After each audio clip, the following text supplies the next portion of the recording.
the other, two products that we build into the system that are recently new are the Red Moon Rut and the Red Moon Estrus. Yep. A lot of scientific information, obviously, about the Red Moon, and that time period to hunt, which Troy, is obviously where. Are you a believer?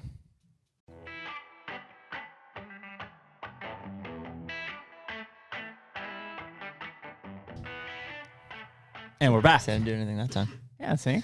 We're back. Except for Ian. Pups, I have the black lung. HUNTR Podcast. We're back. You know this one? 30? 29? 30? No, I think we're on 30. Are we? The big 3-0. Yeah. Still July. Yep. But we're getting closer. Yeah, it moves pretty fast. That's what we were talking Almost about too this morning. fast. We've got a lot of travel coming up here, and that's just like, there's certain things that have to be done, like spraying and planning and things like that. And when you get a travel, stretch, that throws that off a lot. Yeah. Well, I got a lot of fall plots to go in here in the next 2 weeks. Mm-hmm. And just adding that on top of travel, like you said, and everything else gets to be a bit. So I'm going to put mine in tomorrow afternoon. Colton and I are going to try to go up, and there's like a 60% chance of rain, but 60% of the time it happens every time. But yeah, I don't know. We're just going to try anyways. Mm-hmm.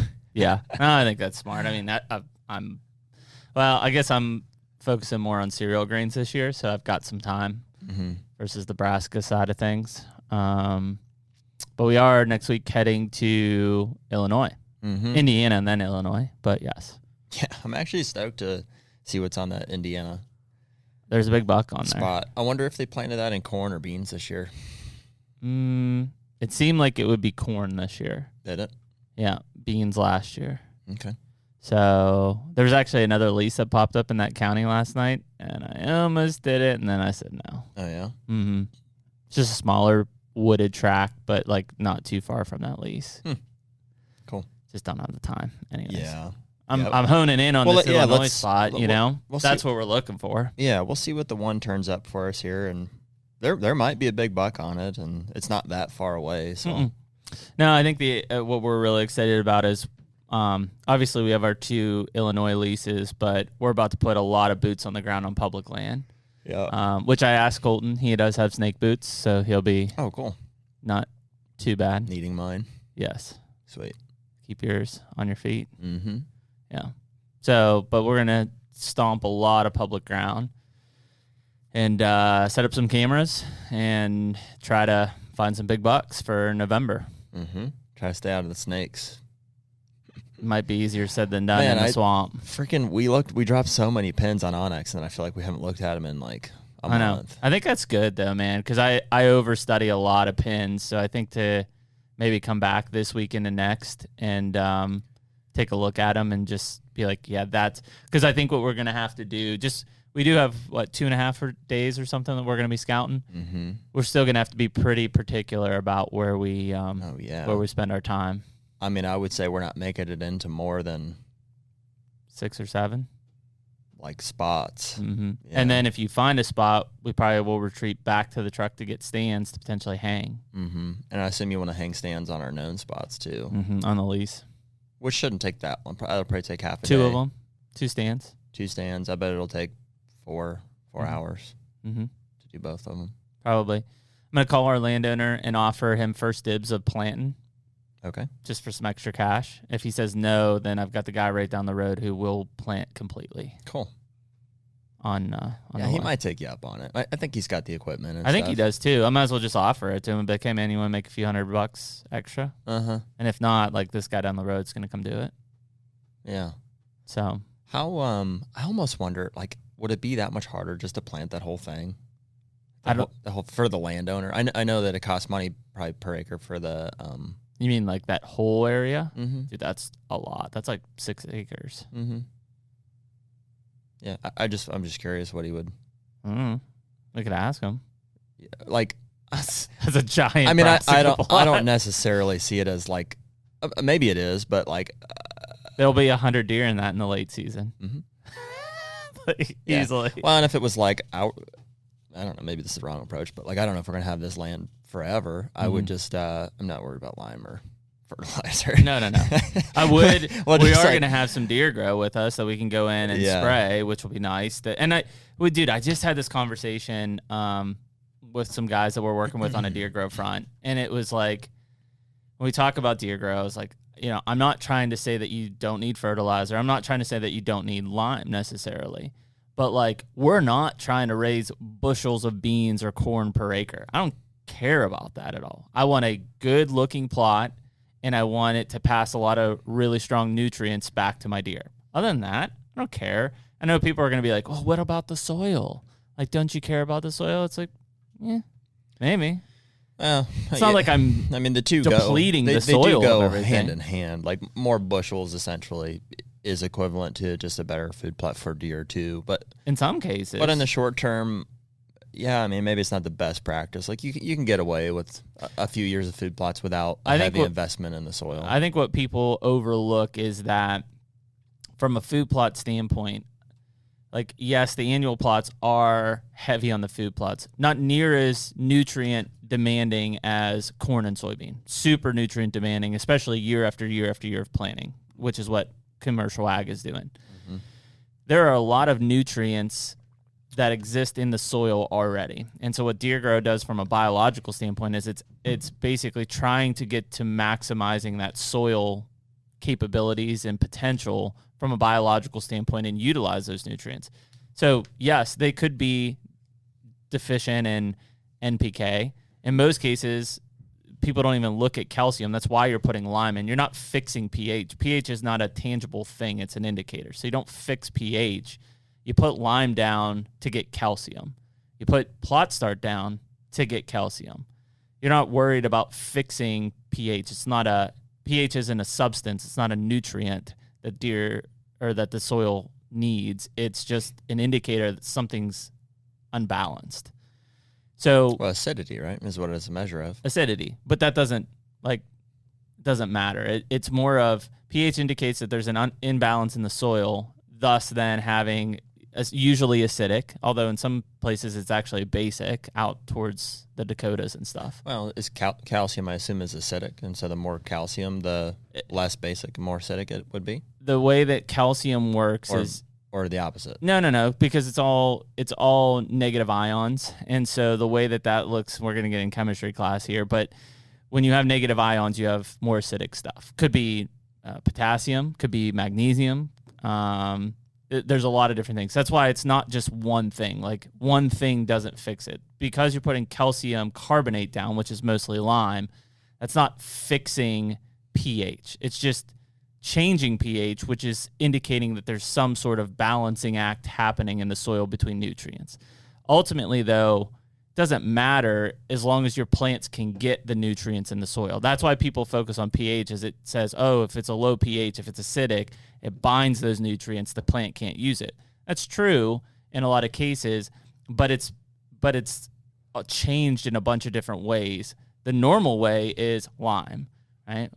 Deer grow and in plot start standpoint is because the biological component is now essentially throttled higher so that it's processing and metabolizing things in the soil faster and making it available for the plant. So we always go back to this pH thing. Like, we need to just stop thinking about pH. It's not like, think of N, P, K, and calcium, and then think about all the micronutrients that your soil needs and your plants need.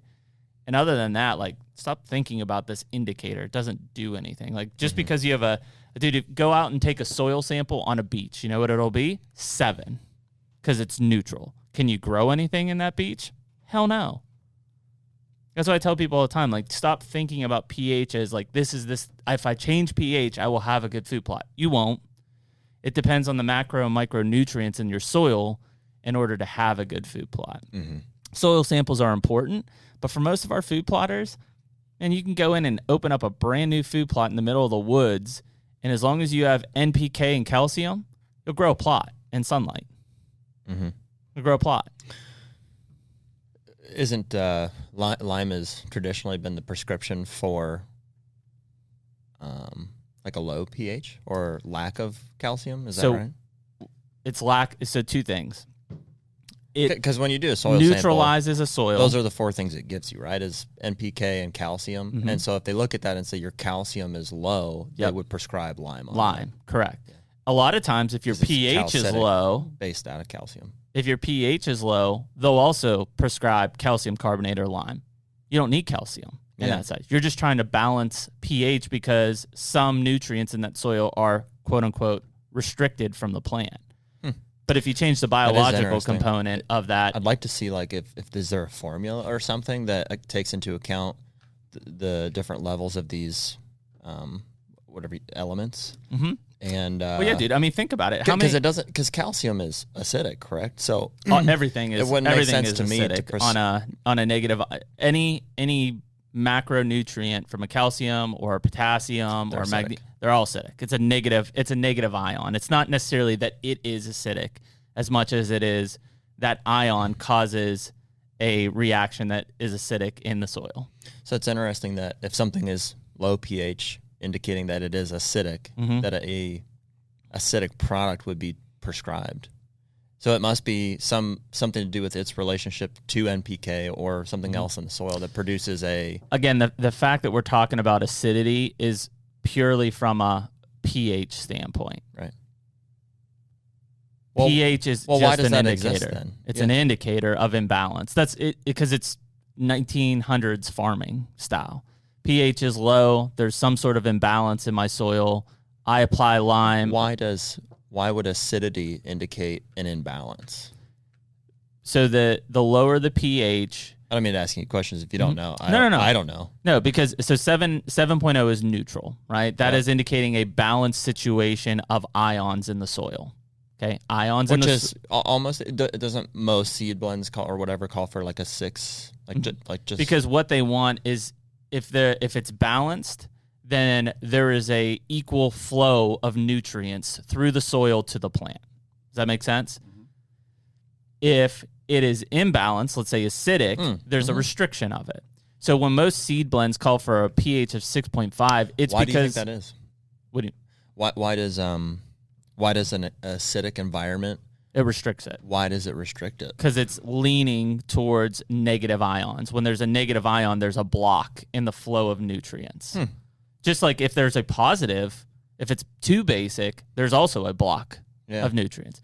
The closer you are to neutral, the more flow of nutrients happens. That's interesting. But what they're not, so that's soil chemistry, right? Why is calcium so different though? Why isn't it? Why don't it's not different? Why don't fertilizer bags say like NPK? They do. You can buy calcium in a fertilizer essentially, but it's just not NPK. NPK is always, those are the 4 most important nutrients in the soil are NPK, calcium.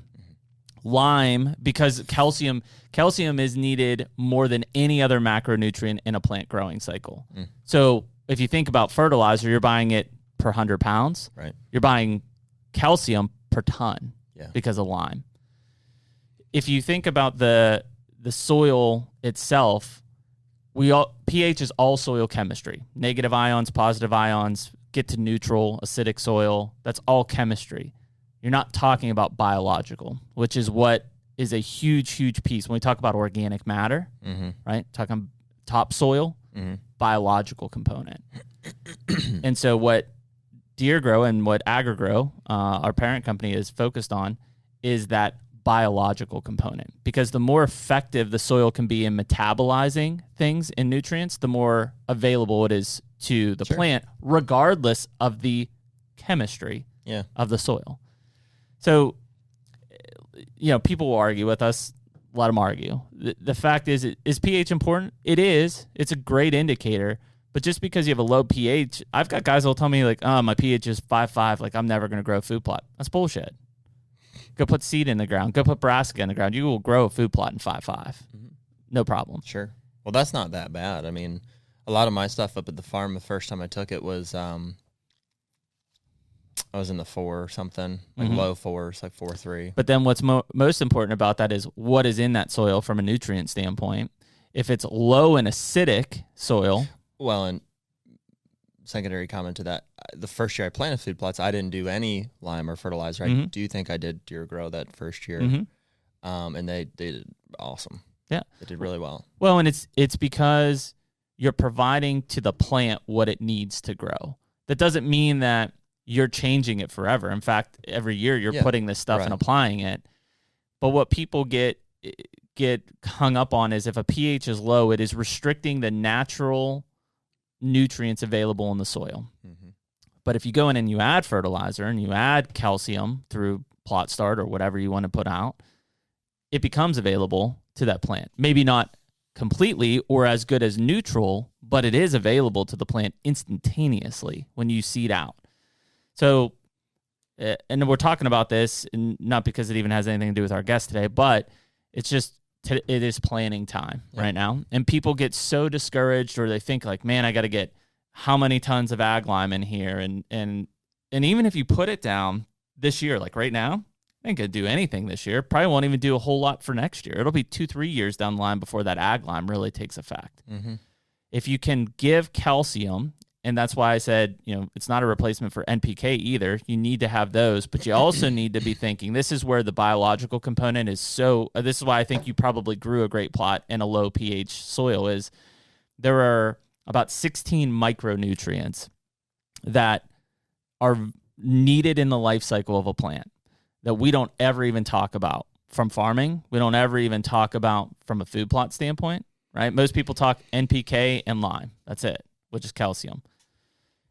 The biological component makes it more efficient for the plant to be able to uptake that stuff. Sure. And so when you're doing that, you're unlocking some potential in that plant that in most cases, if you didn't address the biological component, you never would have. It wouldn't even come about, and it limits the growth of the plant, limits the nutrients of the plant. So, I think that bottom line, get out there and plant a plot, whatever you have, or if you're going to put any amendments down or not, but like, don't get hung up on the fact that if I can't bring a lime cart in, or if I can't put, 15 tons per acre down because I've got a 4.5 pH, that's not going to fix anything right away. And also don't get hung up on the fact that you're not trying to grow bushels of clover or bushels of brassica. You want a great plot. Don't overthink it. Just get it in the ground. Make sure you time it with rain. Make sure you add some fertilizer. Make sure you put some sort of calcium down. Liquid calcium right now is perfect. That's why we do plot start. And think about that additional biological component. That's why I like what Grant used. He used to use antler dirt.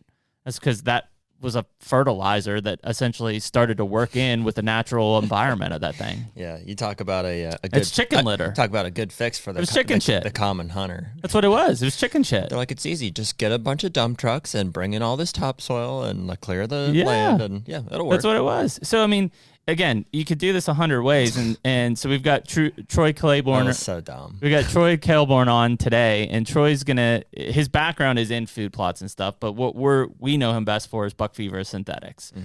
And we'll get into Troy with a lot of this, but Troy planted food plots and did land management for a lot. He still does on a ton of properties in New York and in New England, but I think that people overthink the food plot aspect of it. And, we're not farmers. We're just trying to grow a good plot that we can hunt over and kill some deer on. And that tends to be the bottom line. But, yeah, it's time to get out and plant. I wonder if he's a Brady guy. Ooh, I bet he is. I am, too. I like Brady. Jesus. Who's he playing for now? And we just lost 100 subscribers. Who's he playing for now? Tampa Bay. I like him even more. Florida boy. Yeah. Sweet. Won a Super Bowl this year. They won this year? That's cool. That's cool. How many goals did they get? I saw that video of him just like trashed outside of where his buddy was walking around. That was pretty funny. You can do whatever you want.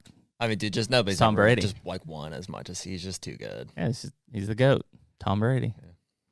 Yeah. Well, let's bring Troy in. Let's talk to him a little bit.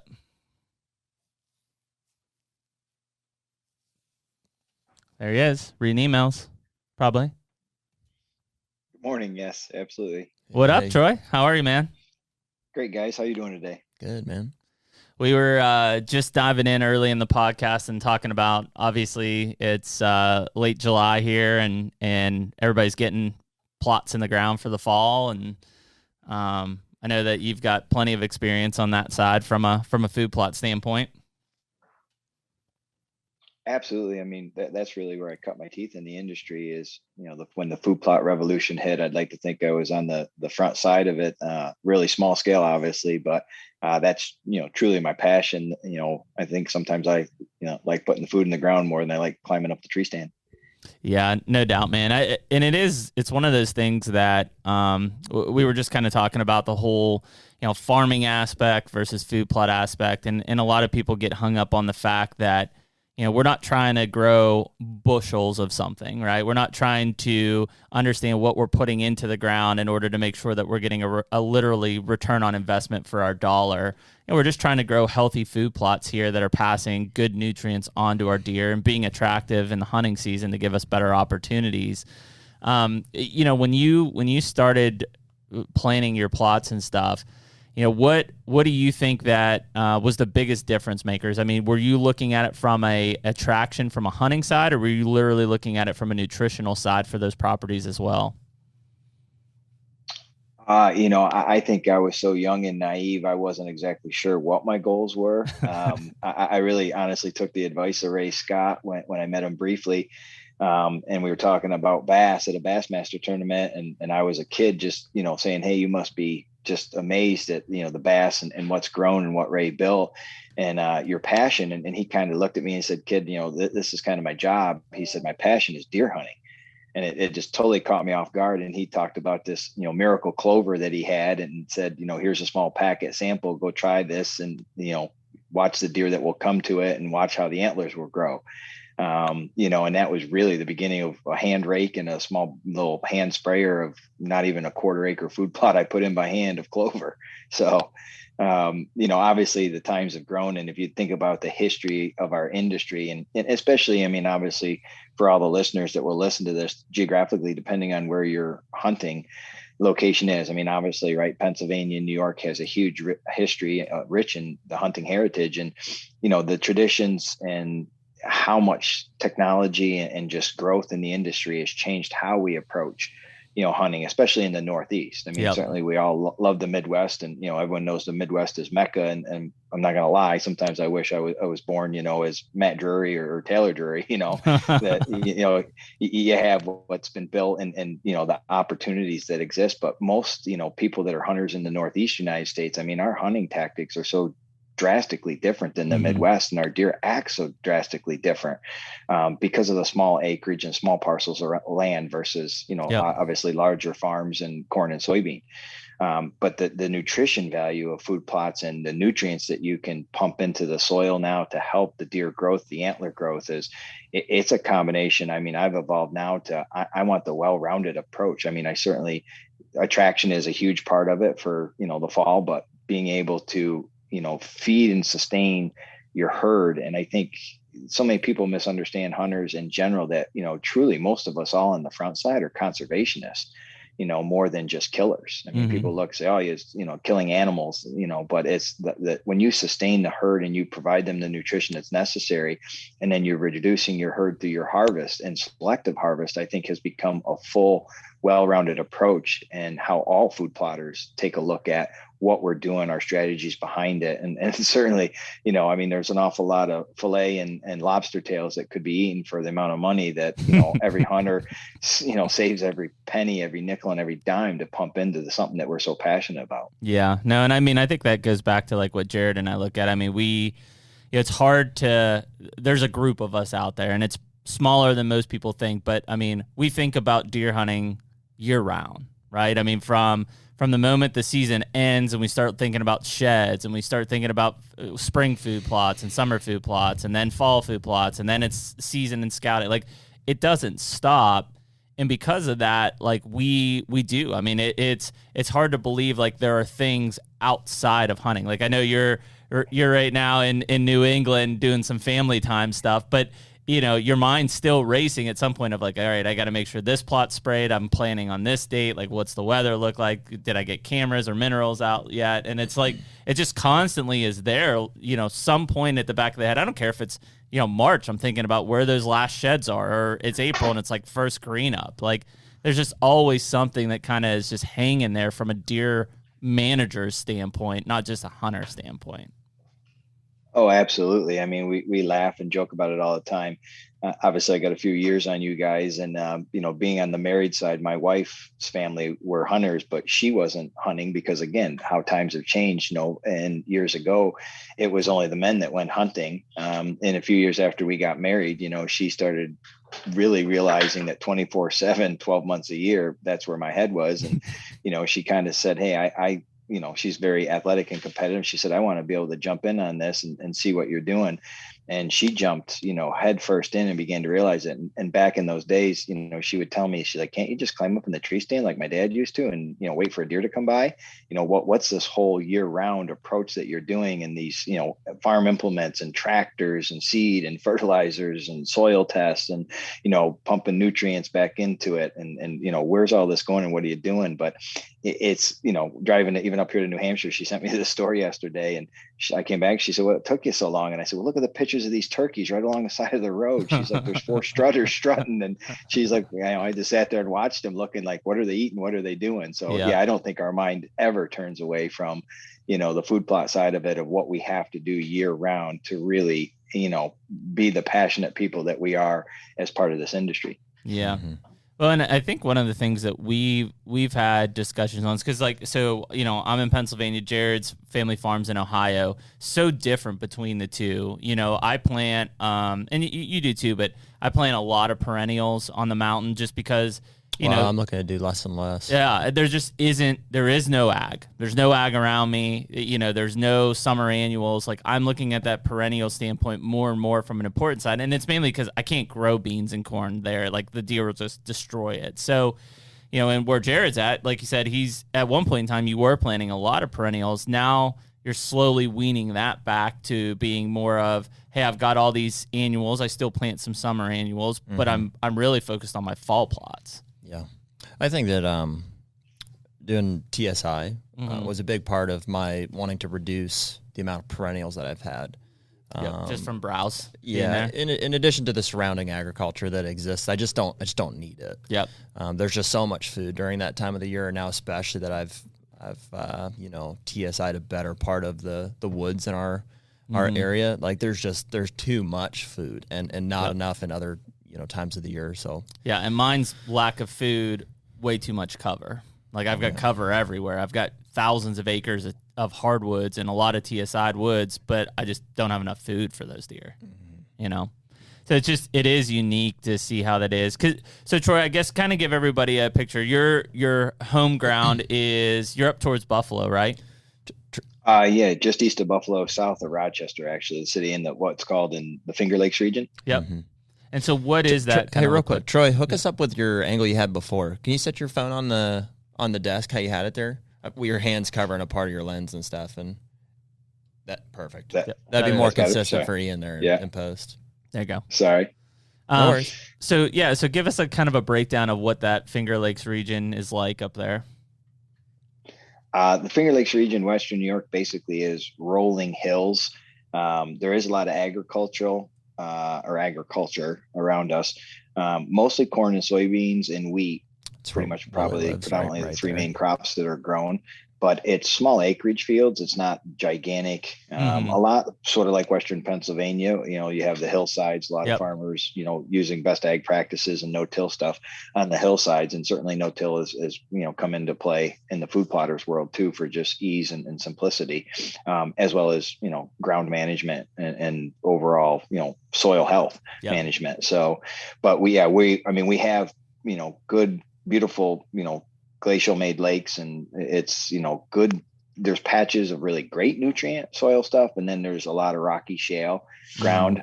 My home ground, where I actually live on the south side, I have 2 primary places I hunt in New York. One is at my home ground, which is mostly heavy clay soil, really wet, very hard to drain, broken up with some creek beds and flood zone areas, as well as some hardwood timber, oaks and pines and maples for the most part. And then I have my southern tier farm, where basically I grew up right on the Pennsylvania border, actually. And that's just all mountain, hillside, bigger timber, less agriculture. And, we joke all the time that we farm rocks. Yeah, no, that's what I'm used to, is that kind of terrain, right? It's just, I put a disc in the ground and I turn up more rocks than I do dirt. Absolutely. You spend more time replacing the broken disc than you do actually disc in the ground. Yeah. I couldn't even think about owning a tiller in that area. And that's really, I mean, it's, not to rabbit hole completely on you, but that's where it was funny too. When I first started doing this stuff, we're talking 1988, 1989, by hand, beginning to do this stuff. It was one of those things where I literally hand rake, just raking a small patch of ground, like I said, dumping clover in. And back in that day and age, and I think you guys know, obviously from Pennsylvania, right? I mean, it was opening day of deer season was you may sit in the stand for 15 minutes to an hour, and then everybody came back, got breakfast, and the deer drive started. And brown it down and shoot it. And, it was the harvest. It didn't matter if it was a 12 point or if it was a spike horn, and back then, I mean, man, the guys were like, don't you dare shoot a doe, right? The old timers, and none of them bow hunted. So when the bow hunting industry really started to grow, I was the first one in any of the group of the old people and the young people that picked up a bow, and the old timers were angry, and they're like, hey, don't hunt our farm with that stick and sliver. We don't want that. And so I ended up with a small piece of ground that I had access to hunt, and I put the first little food plot in, and then all of a sudden I started killing a couple of nice bucks. And the old timers are like, hey, what's this kid doing? Like, what's he doing right? That all of a sudden, he's out earlier in the season than we are. He's harvesting really nice bucks, and that's where the knowledge and the growth came when you see the success of your hard work and your labor that you put into this, and begin to realize, like, holy cow, if I do this work, they will come. And, the TSI, Jared, as you just said, absolutely a critical part, especially for people in the Northeast here, where, we have those big hardwood forests, and for the most part, they're not old growth stuff. So you got to manage them really well. Yeah. No, that's a and I used. piece. Okay, Troy. I used to joke and laugh because my whole thing was, before I had the home ground that I currently live on in the acreage, I used to have to run from where I was working in Rochester, New York, down to the Pennsylvania border to the farm. And I was working, and I would run down on Friday nights, get out. I had a black Chevrolet pickup, and I throw my black lab in it, and I'd ride down the highway. And, lo and behold, I passed a guy almost every Friday night going down, and almost every Sunday night coming back. And he had a green Chevrolet pickup, and he had a yellow lab. And about 3 months after, the same schedule down and back, finally, when I passed him, and I mean, jokingly, but this was seriously early cell phone years, all of a sudden he had a number on the side of his truck that said North Country Whitetails. And so, so I called the guy, and he answered, and, we started laughing. I said, I'm the guy in the black truck with the black lab. He goes, you got to be a deer hunter. He's like, we're living the same schedule running back. And lo and behold, it was Neil and Craig Doherty. Yeah, Neil and Craig. So obviously pioneers in the food plot side of things. And Neil and I quickly became friends, back then, when he said, well, hey, your farm's not too far from our test farm. Why don't you stop over on Sunday afternoon? I'll give you a full tour. And he came over and gave me a full tour. And that's, the knowledge and just the amount of vast information between Craig and Neil and what they were putting together and what they had built. And unfortunately we lost Craig not too long ago. And that was heartbreaking. And Neil certainly carries on his tradition, but those guys, they taught me so much, and I just absorbed so much information, and they opened up my eyes to stuff I'd never even thought about, which, I was fortunate enough and still have a great friendship with Neil, and still talk to him, a bunch, and run ideas by him and pick his brains of like, hey, what are you doing that's new, and pioneer and leading in this stuff. And, he's done some amazing things. Yeah, I think it's interesting to kind of look at that from an evolution standpoint, especially. I mean, it's so hard to think nowadays, just because we're so rooted in bow hunting, right? I mean, it's just what we do. That's like, it's not that I don't take out a gun, but if I have any chance, like, I'd rather be out sitting in a tree stand with my bow. And to think, like, in the 80s and early 90s, there just wasn't a lot of people doing that. It was still fairly new, or you had, out of a group of 15 hunters, 1 or 2 guys that were bow hunters, and everybody else was a gun hunter. And to now, we were just looking at some of the stats from Michigan and from Pennsylvania, and you see almost at least a steady consistency, if not a slight growth, in the archery department, where the overall hunting department is just, dropping like a rock. And I think it's because those guys are the ones that we're talking about, like us, that are living this thing, 24/7, right? The bow hunters are the guys who are very for the most part, I guess. It's just way more fun. Like, yeah, it's just a better challenge. Like, you can go gun hunting for a couple of years and be like, oh, well, this isn't really that hard. So if you're looking for a challenge and you want to do something more fun, like get into bow hunting. Yeah. I mean, for me, it's just time of hunting. Like, there's no way I would be able to sit around and not deer hunt in Pennsylvania till after Thanksgiving. Like, that's like absurd to think that in my head. That's it.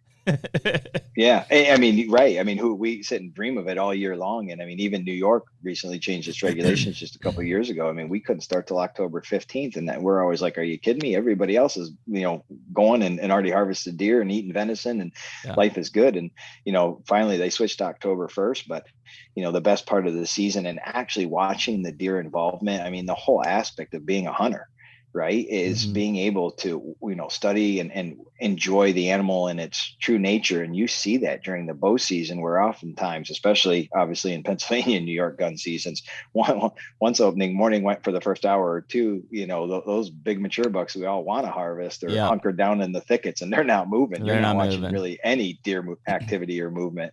And I think even access of places to hunt. Think about where you can bow hunt, where you can't gun hunt. Yep. So many of us that, and again, I spent 20 years as a teacher, right? And teaching economics and history. And I mean, it was every day when I got out at 3:00, I'd race to try to get to a tree stand and get someplace close. But the reality is, when you work a job and you can't hunt, and you're not a professional hunter or maybe an industry person that has all the time in the world to get out and make your living at it, you live for those weekends where you can actually do it. So, the access to get on a small plot of land not far that you can't fire a gun on, but you can shoot a bow on, and being able to sneak out and get out of the factory or get out of your, whatever job you work and get in a tree stand quickly and have that opportunity to just sit there and unwind and relax and just enjoy what we truly love, being as hunters. Yeah. Is it bow season yet? I'm like ready now. Freaking close, dude. Like a month and a half, we're gonna be after him. So in the spirit of expanding our season, Jeremy and I have taken on mule deer hunting in the past last year. I guess we started. So it's like, dude, we get to go out a whole month in advance, and I don't see ever giving that up. No, I can't see now having, the September 1st as like the date in the distance. It's not ever gonna. No, we're going to find something to do on September 1. And I've got places in Kentucky now that open up in the first week of September too, though it seems like you're either on them early or you're not. And right now I'm not. So like even though the season's open, like I'm not on like, oh, there's velvet bucks here I'm going to kill or whatever it might be. So Troy, I think that as part of that kind of, let's use that as our pivot point. We talk about bow season, and man, there's, at least growing up in Pennsylvania, I feel like the use of deer sense was like how I was raised from hunting, right? And especially because my dad was a bow hunter. I can remember as like a 12-year-old kid, and I probably did it all the wrong ways, right? I remember spraying deer piss on my boots and walking in and thinking like that, that was the trail, or, dragging a rope back behind me and, and like, of course, like I had probably stupid 1-year-olds like tailing right in where I was dragging, or it was on my boots. And I can remember like putting them in my house and my mom be like, hey, you've got like all this like this deer piss on your boots and it's stinking up the house. And, but it was just what we did. And I don't know if anybody, you could go back to the days like here in Pennsylvania, you had like Bob Kirshner's on a lure side. I know at one point from a pre-orbital, it was Smokey's pre-orbital and stuff. Like you had all these kind of early deer scent type companies. But I mean, ultimately, I don't know if anybody really did it well enough to say like, hey, this is how you actually are supposed to be using these scents. I'll say that I'm guilty of, hanging a scent wick with deer piss on it, 4 feet up in a tree, just because I was like, oh, isn't this like what you're supposed to do? Like you're supposed to put this on like a tree limb and spray it. And I know I'd love, Troy, if you could just kind of give us a rundown on like, certainly some of the products that Buck Fever has, but even more so, just how to use a lot of these scents. Cause I know I don't use scents very often because I don't know how to, I haven't, discovered the best way to like use them other than in scrapes and stuff. I do understand that. I think it's a great tool, but in a hunting situation, I would say I don't feel confident, in one strategy over another. Yeah. Yeah. I mean, it's funny because obviously, somebody now that is in charge of a scent company, I was never necessarily a scent guy. Jeremy, everything you said is absolutely spot on of how I grew up. I mean, it was one of those things like, it wasn't necessarily about scrapes. It was about a 1 ounce bottle that you bought, and you bought it more with a wing and a prayer of a hope that 100%. it brought in the gigantic buck, and it just gave you an edge, right? Yep. I didn't know anything. In fact, just a little history about myself too is I wasn't born in a hunting family. I don't come from a family of hunters. My father didn't have time to hunt. He was a guy that worked every day to provide for us. Fortunately, he provided enough that allowed my mother to stay home. But I have an older brother, a year older, and a sister is 2 years older. So, we had, when we were little, we had 3 kids, and there was not necessarily enough time because we outnumbered our parents. And back in those days, Dad always worked. And if Mom could maybe get us to Little League, that was about it. Right. So, I mean, I grew up literally, with the legends, and looking back now and learning and trying to get VHS tapes and books. And I mean, I joke now laughing because of the people that, we actually get to go to, some of the industry, ATA or SHOT or NWTF. And we sit there and, sit at the bar and have a beer and, talk to Mark Drury and be like, oh my God, Mark and Terry, I read every book they had. I mean, spending time in a turkey blind with Terry Rahm and picking up the knowledge. I'm like, man, I wish I had this 25 years ago. I didn't know any of that. Yeah. And by far, I'm not an overly huge experienced hunter by any means. I predominantly was a whitetail hunter. I spent 20 years teaching. I didn't have the funds necessarily or the time even to travel during deer season to go on any type of deer trips. I always had the passion for it. Spring turkey season, I was lucky if I could even get out, just because obviously, I had to be at work by 6 a.m. and the schedule just didn't allow for it. So I didn't know, really that the open world of, like you guys talking about mule deer hunting and the earlier seasons and the Kentucky velvet season and stuff like that. I'm like, man, all these years I've missed of all this opportunity and hunting elk in New Mexico in September. Like, wow. And I did my first elk hunt 2 years ago with my partner, Rock Bordelone, out at the Chama Ranch at the Quinlan in Chama, New Mexico. And what just, I'm mesmerized, like, amazing. And, obviously we make a synthetic elk scent that we used on the hunt, and just being able to firsthand experience this. So I, when we got into the scent side of things, and it was purely by accident, and have since relied on the expertise of others that have been involved with the buck fever scent, originally known as hog synthetics. It's, most people don't even realize it. This is our 30-year anniversary. Wow. Buck fever was born 30 years ago. And as far as we can trace back, it is the oldest synthetic that's currently on the market. That has, obviously it's evolved in the name from the original, Kevin Cray, designer and owner of it, with Mitch Rampolla and the Rampolla buck, which obviously is a whole nother topic of conversation. And we should talk about that though. So give us a little bit. I had no idea, Troy, and that's probably bad on me since we're working with you guys. I didn't know that it's been around for that long, because originally it was, literally, deer urine in a bottle, mainly from pen facilities, right? That is historically what the scent market had been, whether it was a local dominated scent or some of the national brands out there. So when you think about it being 30 years old, and we just did a podcast with Chad Stewart of Michigan. So you bring up the Rampolla buck, right? That's a buck that I don't know if people necessarily listening will remember, but you should Google it. And when you see the absolutely. picture, why don't we Google that? When you see the picture of this buck, you'll know instantaneously which deer it is. Maybe you don't know it as Mitch's buck, but and Troy, maybe you don't know a ton of it, but give us a little background on that, because that buck picture is still, I think, to today. How many years ago was that buck was harvested? Ian's gonna find out for us. We're talking 25 years ago.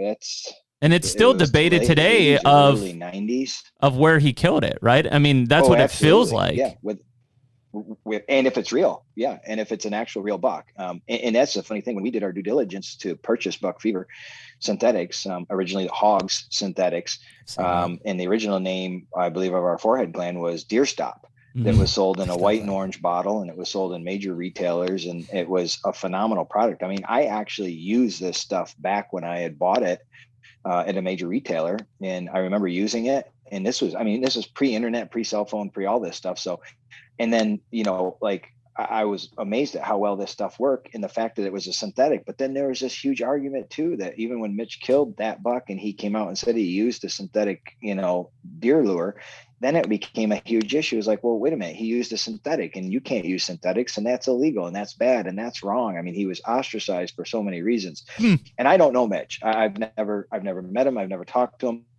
I know the history. I know the story. I can tell you in the due diligence period, I saw video evidence and photographic evidence of the buck that he harvested on the hoof days before it was harvested. And, the overwhelming evidence that buck was real and that he harvested that buck, I have every proof that it is a real buck, that I believe, and everybody chooses to believe differently. I'm not here to argue that if you disagree with it or disagree how he harvested the buck. My point is that he did, and Mitch did consult with Kevin Cray on the formulation of, the original buck fever synthetic deer lures, and the history behind them in Michigan and northern Michigan, and the cult following of buck fever in Michigan forever has been so long. But it was all pre-internet. I remember using the stuff, and then a couple of years later, I couldn't find it, and there was no internet to go look it up on. Right. So it wasn't in your major retailer, and you're like, okay, well, you move on to something else, or you go back to the old standby in the 1 ounce bottle that you bought with a wing and a prayer and dump it out. Yep. And the same thing that you were saying, Jeremy, whether you dump it on a drag or you hang it on a wick. I mean, there's so many different aspects of how to use your lure. But the science of it has been, great research on our part. And there's actually people out there in the industry that have been using this stuff for so long. And I've had several conversations. I mean, Troy Pottinger, for example, I don't know if you guys know Troy out of Idaho. I know we've talked about it a little bit. Yeah. Troy Pottinger, besides having a fantastic name, is, and the similarities are kind of ironic and funny, right? Troy's a science teacher, biology and chemistry in Idaho, and he's in Western Idaho. And Troy literally has been using the hog synthetics, or what's now buck fever synthetics, for 20 plus years. He hand wrote letters, back in the day to Mitch Rampolla. He's had direct communication with them. Troy has been a student and asked questions, and, there's a friendship there. And Troy is the one, when you look at Troy's wall of fame of the whitetails that he and his sons are now harvesting between northern Idaho and eastern Washington and Oregon area, I mean, we're talking national forest, 100,000 acres. I mean, we talk Pennsylvania mountains and New York mountains, but right, we're not even comparing. His whitetails, his mature whitetails are being hunted by grizzlies and wolves and mountain lions and every other predator that stomps around the forest. And he has had huge success, and he's done a bunch of podcasts. He's done a bunch of other interviews. He's obviously been on, some of the outdoor industry TV shows and the circuits, and we've become good friends, and I've never met him personally. It's conversations, and we talk till wee hours of the morning, about buck fever and how to use it, and how instrumental it has been because of the chemistry and the biology and the science behind it, of the attraction of whitetail deer, that we also now have applied to elk and bear and moose. And it is basic science when you come down to it and you really get into the depth of how our lures work, and the effectiveness of our lures, because it actually, creates the natural deer activity that they're already doing. It forces them to do it, but it also creates a situation where, especially in whitetails, that mature whitetail that most of us are out there spending countless dollars and hours trying to harvest, it forces him on his feet during daylight hours when normally he wouldn't be on his feet during daylight hours. So I guess, Troy, without kind of revealing the secret sauce, just kind of give us the high level view of some of the technology around what's now buck fever synthetics, and kind of how the formulation was focused on to generate that kind of reaction out of these deer. Sure. And if you look at our products, I know, Jared, because I jumping around here, but obviously when you look at the buck fever products in our whitetail line, and what I think many people don't realize is that you guys, when we touched about it earlier, is whitetail hunting is 365 days a year, right? I mean, our minds never stray from it. But if you go back to, the way we used to hunt, most people only dump scents out in late October, early November, which 100% primarily was the rut. Yep. Everybody just thought, hey, you dump it here, you drag it here, you go when you're going to your stand in the peak period, it's going to give you the best opportunity. Nobody ever wants to talk about scents in January, February, March, April, May, or June. And do deer not urinate during those months? Right. Do they save it in their bladder until the fall? No. They're urinating consistently, year round. Geographically, where our deer choose to live is in its nature and its science combined together, biology and chemistry. The most mature deer, right, set up a geographic range. They are the king of that range, and we've all, hopefully, if you've hunted long enough, you've been able to sit in a stand or a blind and be able to watch, 2 bucks enter a food plot. And the ears go back and the hair goes up and the stiff-legged walk and they circle each other and eventually battle, and that's dominance in their kingdom, so to speak. Buck fever, basically, our lures are designed to mimic that activity to create a mystery set of mature deer within a geographic range. And if you think about how the bucks and does react, it's no different than, and any one of, obviously, our wives or girlfriends or, women we want to date, right? There's, you think about, the pinup calendars and you got the firemen with the 6-pack abs and the all jacked up and the best looking guys ever. And girls are attracted to that, no different, I guess, than men attracted to beautiful looking women. And the reality is, that deer do the same thing. Does want to be bred by the most mature dominant buck because genetically they have the best DNA and genes to pass on to the offspring. And that's one of the comments we get. People that have used buck fever will say, hey, I'm getting does that are bedding in these scrapes or where I dumped your lure. Well, absolutely, because they're waiting on that mystery DNA, mature, firefighter 6-pack ab, mystery dominant man. buck. The mystery man, tall, dark, and handsome. That's funny. Yeah, exactly, and it's no different than you have to realize, right? How do the deer communicate? Why does a buck walk to a food plot, come out, and see another buck that's there? Ears back, hair up, stiff leg, and eventually start to fight. That's how they tell who's there. Their sense of smell, as we all know as hunters, is the most, that and their hearing, but their smell is by far a significant part how they live their lives. And they live it 24/7, 365. Right.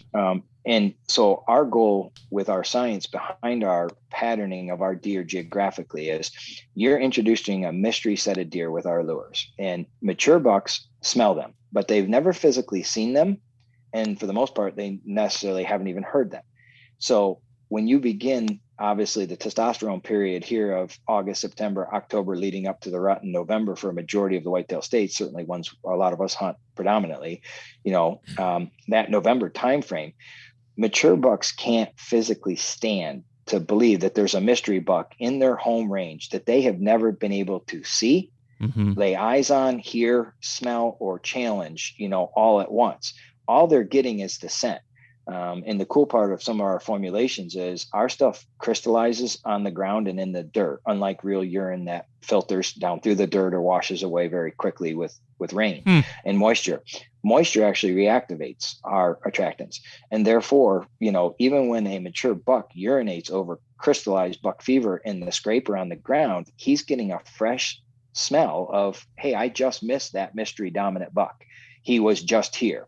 And as the testosterone, obviously, we all know about the testosterone rise in the whitetails, come September, October into November, they get so jacked up on testosterone, they can't physically sit in their bed and know that that mature buck is out there breeding potentially key does in that geographic range. That nature forces them to get up on their feet and go find and be the dominant species there.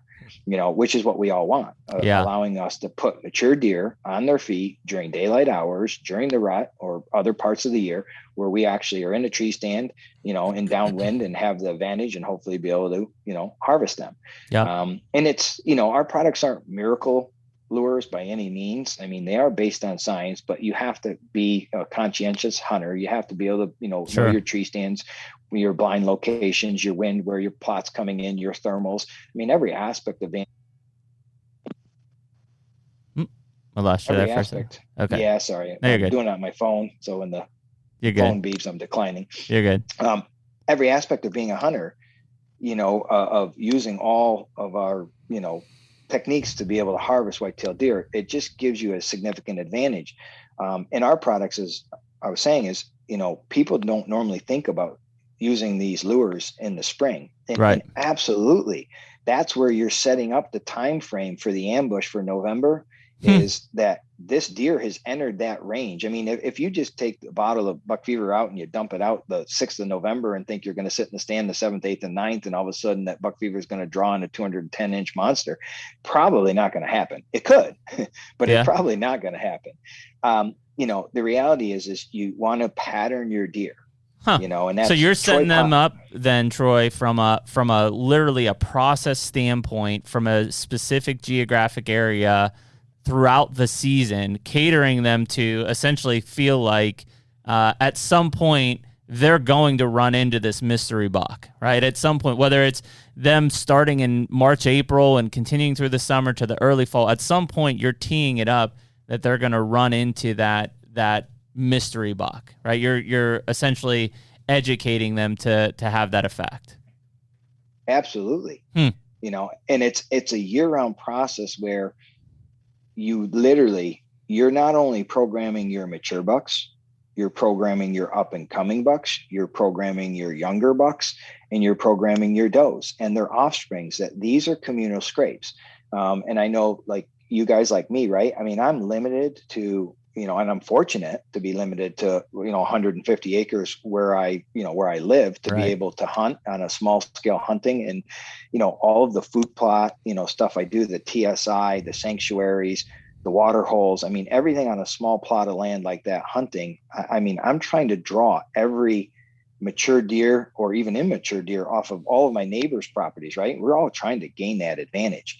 And buck fever pulls these deer in, because there is in the formulation, part of it is a natural attractant of curiosity that all deer and all animals have, that when they smell, they have to come basically find out what they're smelling, and they have to decipher, through their nasal passages and how the deer's brain works, is what is, what's going on here. I got, this smell of, mature buck. I got smell of immature buck. I got, these are foreign deer. I don't know these deer, but the curiosity side of it, but there's also an attractant of like, I'm going to keep checking this. And that's what we call communal scrapes. And I think the whole industry, as we've evolved from, rifle hunting and, shotgun hunting to bow hunting and now crossbow hunting, and really the evolution of scents and lures has become huge because people didn't understand it. I was not a scent guy. I mean, it was a wing and a prayer, a 1 ounce bottle of well, that's what everybody did, man. Checkout. Yeah. Hey, I'm going to spend $20 or $25 because this could, bag me a monster to put on the wall. Mm-hmm. And I flung it out there, same as you. I dumped it on my boots. And, oh my God, okay, that's going to smell for months. Yeah. Swish her around, But I mean, seriously though, I mean, think about and I would argue that I'm curious though, Jeremy, which product are we talking about specifically? I don't want to glaze over. You're talking about, it sounds like scrapes in particular, and using a buck fever product to spray in the dirt is what's motivating. And then my secondary question is going to be like, what part of like a buck's anatomy or what is it about that's like keying them off to it's another buck? I'm really curious on the application side of it. 'Cause, I mean, we're going to be doing this next Friday, Saturday. We're going to be out in Illinois trying to, establish some type of certainly a camera environment so that we can monitor these areas. And our intention is to do that over, scrapes. And if we are going to incorporate some kind of buck fever product for the next few months leading up to November, and how do we use that? Yeah, absolutely. And Jared, great question, and great points. So basically in the whitetail line for buck fever, our core line that was the original line, we had our, what mimics a forehead gland. And I want to be clear, it's not a forehead gland. Cool. Yeah. People often say like, well, wait a minute, this doesn't smell like forehead gland. I know. It smells like marshmallows. Right. Human noses are completely and vastly different than a deer's nose. The number one complaint when I first, became part of this and bought into buck fever, and 3.5 years ago, the first fall, the amount of complaints I had by people that would call or email and say, hey, I just received a bottle of your pre-post rut. I uncapped it and it doesn't smell like anything. It doesn't smell like it doesn't urine. smell like urine. Yeah. I want my money back. Mm-hmm. You know, and I'm like, it will gladly refund your money. However, you're not a deer. Right. You know, it's, and again, I don't, you know, I would never badmouth any other company in this industry because we're all in it together. We're all in it, obviously, for the passion and what it is, and we all love it. And I've used all. He's like, except for tanks, F those guys. Yeah. You know, but I also know the industry has also conditioned, and it's they have, you know, man, 100%. I'll go back to saying, like, when I was the first one to pick up the bow and arrow, like I said, the old timers ostracized me and were like, no way, kid, you're not hunting our farm with that. You know, the fact the old timers and a lot of the senior hunters believe that you have to uncap a bottle of deer and it has to smell like you urinated. Yeah, in your, dude, the stinkier the better, right? This industry left it for a week, right? This industry has done it to itself, though, by releasing so many just dog shit products. We as consumers have to question everything. We do, and I mean, even to this day, I would say that the majority of hunters, and this is why this is such a critical podcast, not only for us, Troy, but for anybody listening, is that the majority of hunters still will only use doe and heat. Right, that is what they're buying, and even crazier is they're putting which that makes sense, but they're putting that shit out in October or in August and September in most cases. It does make there sense. are no does in heat at that time. Well, I would say it is probably the most applicable scent because most people are hunting during the rut, and they're like, I want to draw in a buck using what they're looking for. So it makes sense that that's the most sought after scent. But I think that's where this becomes so critical because what we're talking about here is a buck scent. Yeah. Right? Troy, I mean, what we're talking about from at least this part in terms of mimicking these other mature dominant bucks in an area, we're talking about applying a buck scent. Let's let Troy, if you want to keep going. So we've got one that is mimicking a forehead gland. The forehead gland. Okay, scent. so the mimicking, and most of our scents obviously work by themselves, but they also work extremely well in combinations because, as you all know, deer process multiple scents at a single time.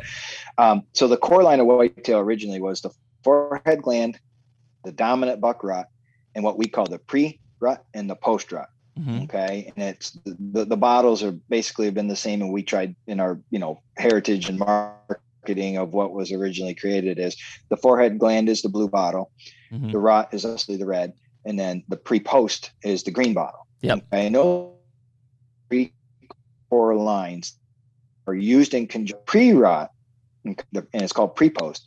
Pre-post is dominantly obviously used before and after the prime rut period, where the red bottle, the rut, is probably, if you're looking for that miracle, value, and it's a 4-ounce bottle that we sell retail at $12.99.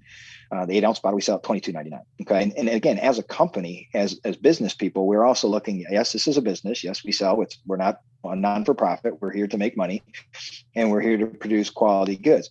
But we're also trying to give our consumers, a great value. I mean, you're getting a 4-ounce at $12.99, and compare that to others that are on the market, and you getting 2 or 3 ounces more for less price than what you pay.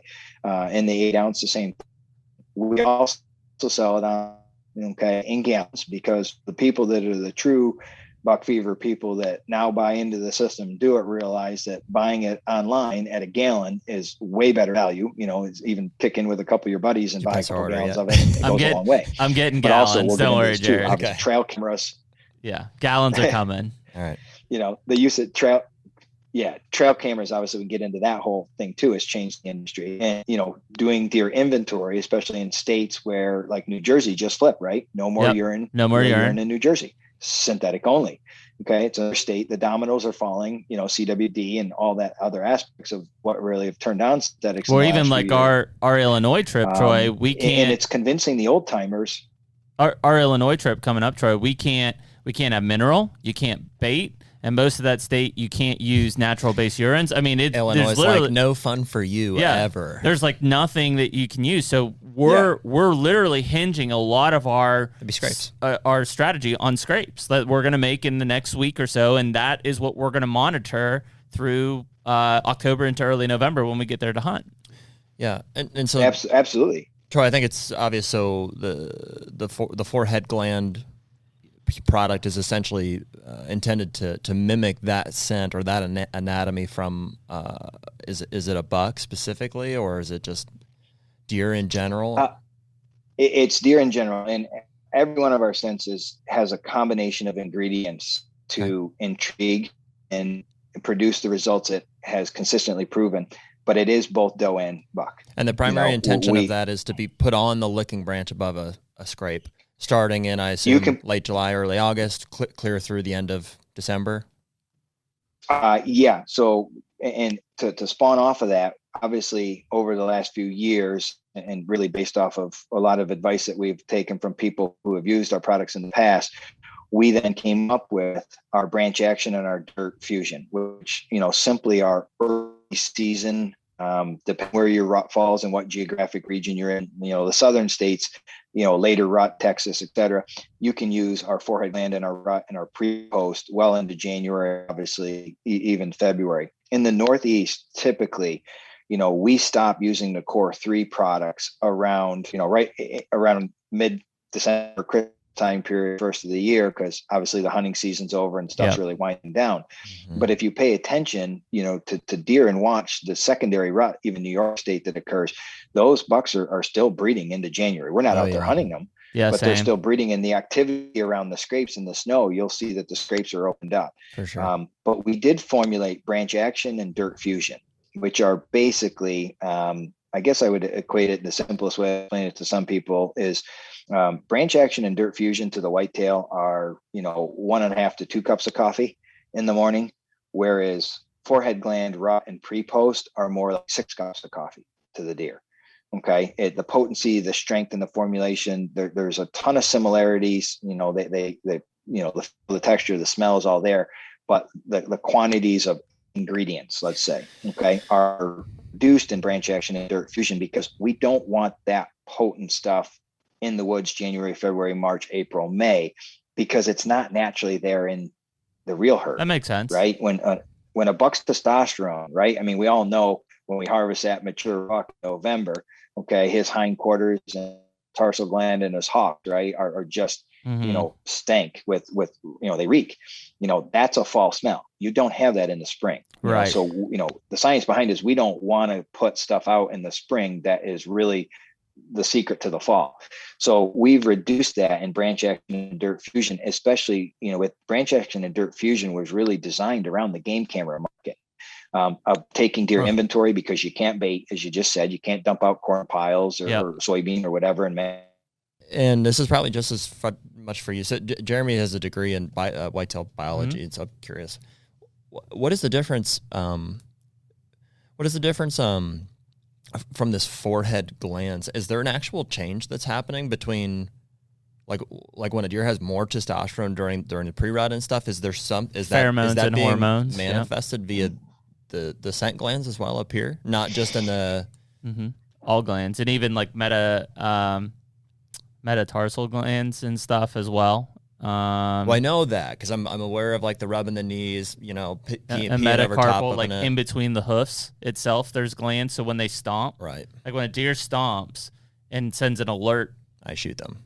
Well, when they leave, that scent is remaining in that area, which is alerting other deer in that spot. So a lot of times when you get blown out, like, you're screwed. It's not just because they heard you and they blew, like they leave that scent behind. But they'll do that for about anything. They're like, what was that? Yeah, for sure. But it'll always leave that mark. Okay. So yeah. Well, so that makes sense that the branch action would exist. And so literally for our trip here, it sounds like we want to put branch action. We will. And then hold off on the forehead, the real core 3 forehead product until we go back out in November. Correct. And then we'll reapply on if we one. get out there earlier in October and refresh those. Okay. Well, so that's good to know. Yeah.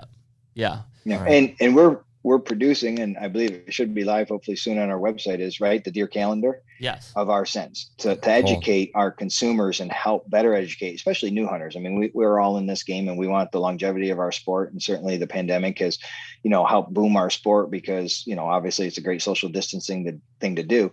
And life is, forever changed in our country moving forward. And certainly the outdoor side of it is you got so many new hunters. I mean, New York State alone, I thought it was something like 77,000 new hunter safety courses were taken online during the pandemic. And all these people are new to our sport and they don't know where to start. So, obviously the websites and education, YouTube, podcasts, everything that we're doing to help educate. But at Buck Fever, we also want people to, have a deer calendar of our products to know when and how to use this stuff. What's the best application? Certainly scrapes is the foundation part for us of our products. You can, I laughed a couple of years ago in Pike County, Illinois.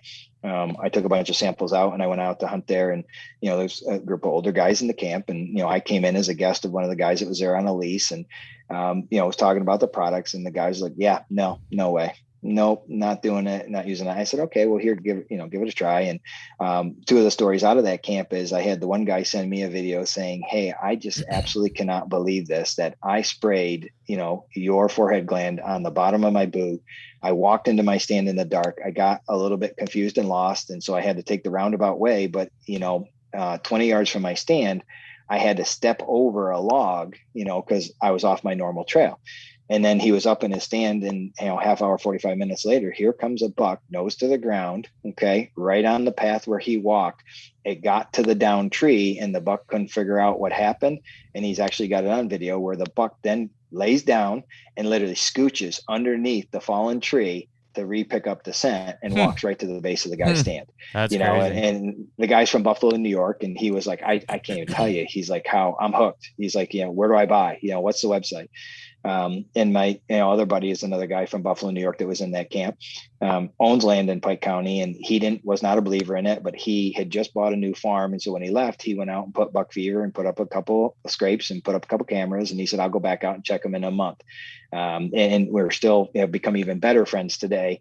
And Mike called me and he said, you got to be kidding me. He's like, not even 45 minutes after I make this scrape, look at the 160-inch deer that's working the licking branch and, pawing the dirt. He's like, I'm dumbfounded by this. He's like, yeah, sign me up.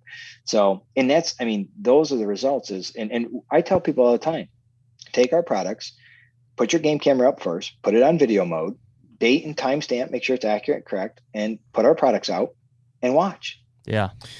Just watch. What would you say, Troy, to the guys? I know there's a fair share of them out there.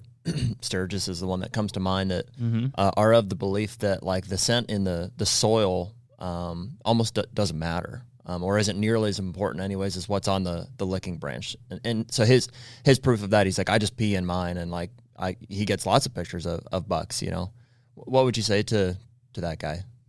Not Jeff specifically, but you know what I mean? Yep. Yeah. No, we have so many of those people, that say, well, I just urinate. Well, sure. Urine's urine. All basic components of urine. That's what he said too. He's like, I'm not a biologist or whatever, but he's like, I think it's just like mammal urine. Yeah, urea. Paired with all these other things that are attractive, obviously, to a whitetail. The licking branch, I do feel like aesthetically or visually is the most important thing. Certainly, if I've got a preorbital gland, I think that's huge. It's just that the scent in the soil portion of it, there seems to be some uncertainty around.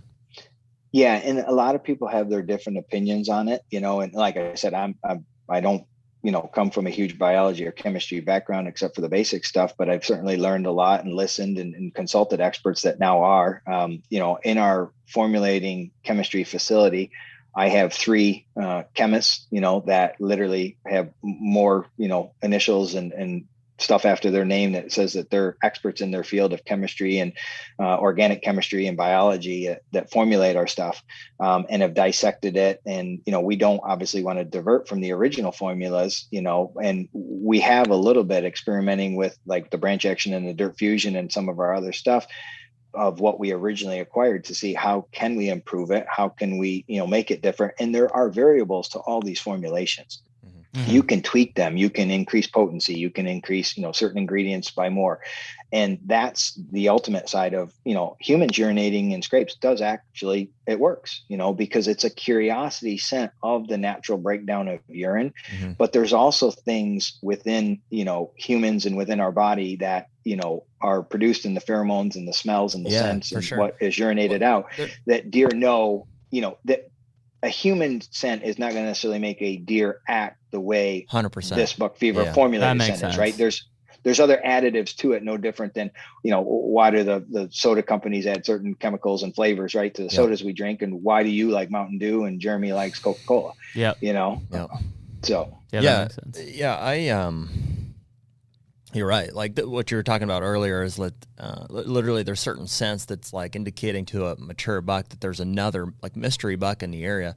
Like my urine is not going to produce that. No, I don't think. Anyways, no, right. What is it in addition to just like mammal urine that they're smelling? Because obviously it's something like these bucks and these does are peeing in the scrape for a reason. It's not just a good spot. It's a communication device. To pee in. That's what it is. It's a communication platform. Yeah. Which is their cell phones. Yeah, which is why, like, it's so funny because, like, for a long time, I was focused on scrapes from that, let's say, early October to end of November time period, right? And it wasn't but until... Well, wouldn't you say they're the most patternable, they're the most consistent? That's when it's the most important because they have to use them to breed. But that said... So it's got to be peak usage. Well, and it's also consistency and frequency of finding those. That said, if you find... what I truly believe are community scrapes, there's nothing else like it in the woods. I mean, we have one in Illinois that we have a camera on right now. In March, when we were shed hunting, there were multiple bucks coming and hitting that community scrape and does to that community scrape. And yes, you're going to see scrapes pop up in October and November, but those things go dormant and they may never get used again till the next year at that same time period, unless you do some sort of additive to them. Think about it. It makes sense that October, especially October, but November too. Any kind of breeding that's when it's the most critical for them to communicate with other whitetails. Correct. Throughout the year, they're going to check in and like leave their scent, like just establish their dominance in an area. But there's not an urgency for them to. I've got to make sure this scrape is covered and.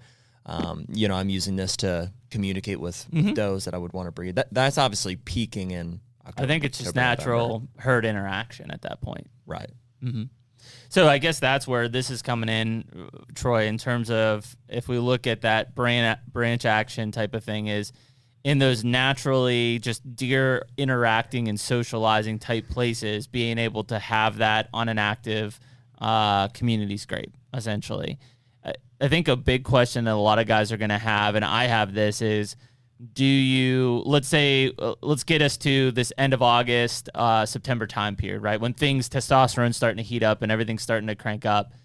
Do you apply this to existing scrapes or are you creating mock scrapes? All depends on what you guys were just talking about, your community scrape and your geographic hunting area, right? Okay. If you find a community scrape, absolutely. Apply it in that community scrape. And again, set up the cameras and watch. Yep. A point I do want to point out to a lot of the listeners here is don't put it near a feeder. Okay. Don't put it near food on the ground. I mean, if you're a person and you're in a state it's legal to bait and you've got a corn pile 10 yards away from it, you set up a buck fever mock scrape, please don't do that. People say, oh, we're not going to have the success of that. Keep it away from feeders and keep it away from bait, quite a distance if you're in a state that is legal. Obviously states where it's illegal, finding community scrapes or existing scrapes and using those, because all you're going to do is enhance that activity around that communal scrape. If you're on a new piece of ground or even an old piece of ground and you haven't found a communal scrape, by using buck fever, you're making the communal scrape. That will be the scrape where it will be a, significant attraction. And again, whether you're talking multiple scrapes on a larger farm, or if you're a small parcel hunter, like many of us in the Northeast are, setting up just one or two on, basically I kind of rule of thumb that I've taken from people in the Northeast that seem the best with buck fever is every 15 to 20 acres, have a scrape. There's plenty more in that region, but just one buck fever scrape in that amount of acreage. If you have 100-acre farm, you put 4 scrapes out. They'll do that natural activity with and create an open, certainly during the fall. They'll open up other scrapes, but those 4 that have buck fever, you'll get consistent use and they will become more communal than the other ones.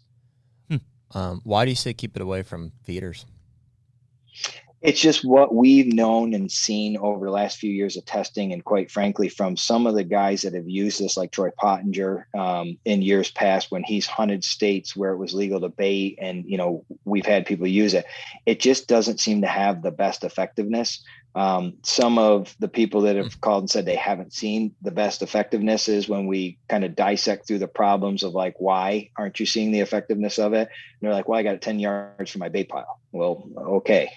They don't seem to work well on feeders and bait piles. Are you meaning that they'll just choose the food over the buck feeder, or? No, quite frankly, it's just, I think that the human scent of putting the bait pile out, and a bait pile is not normal. Right. Nor especially a pile of apples under the pineapple tree isn't normal. Yeah. Not natural. Right?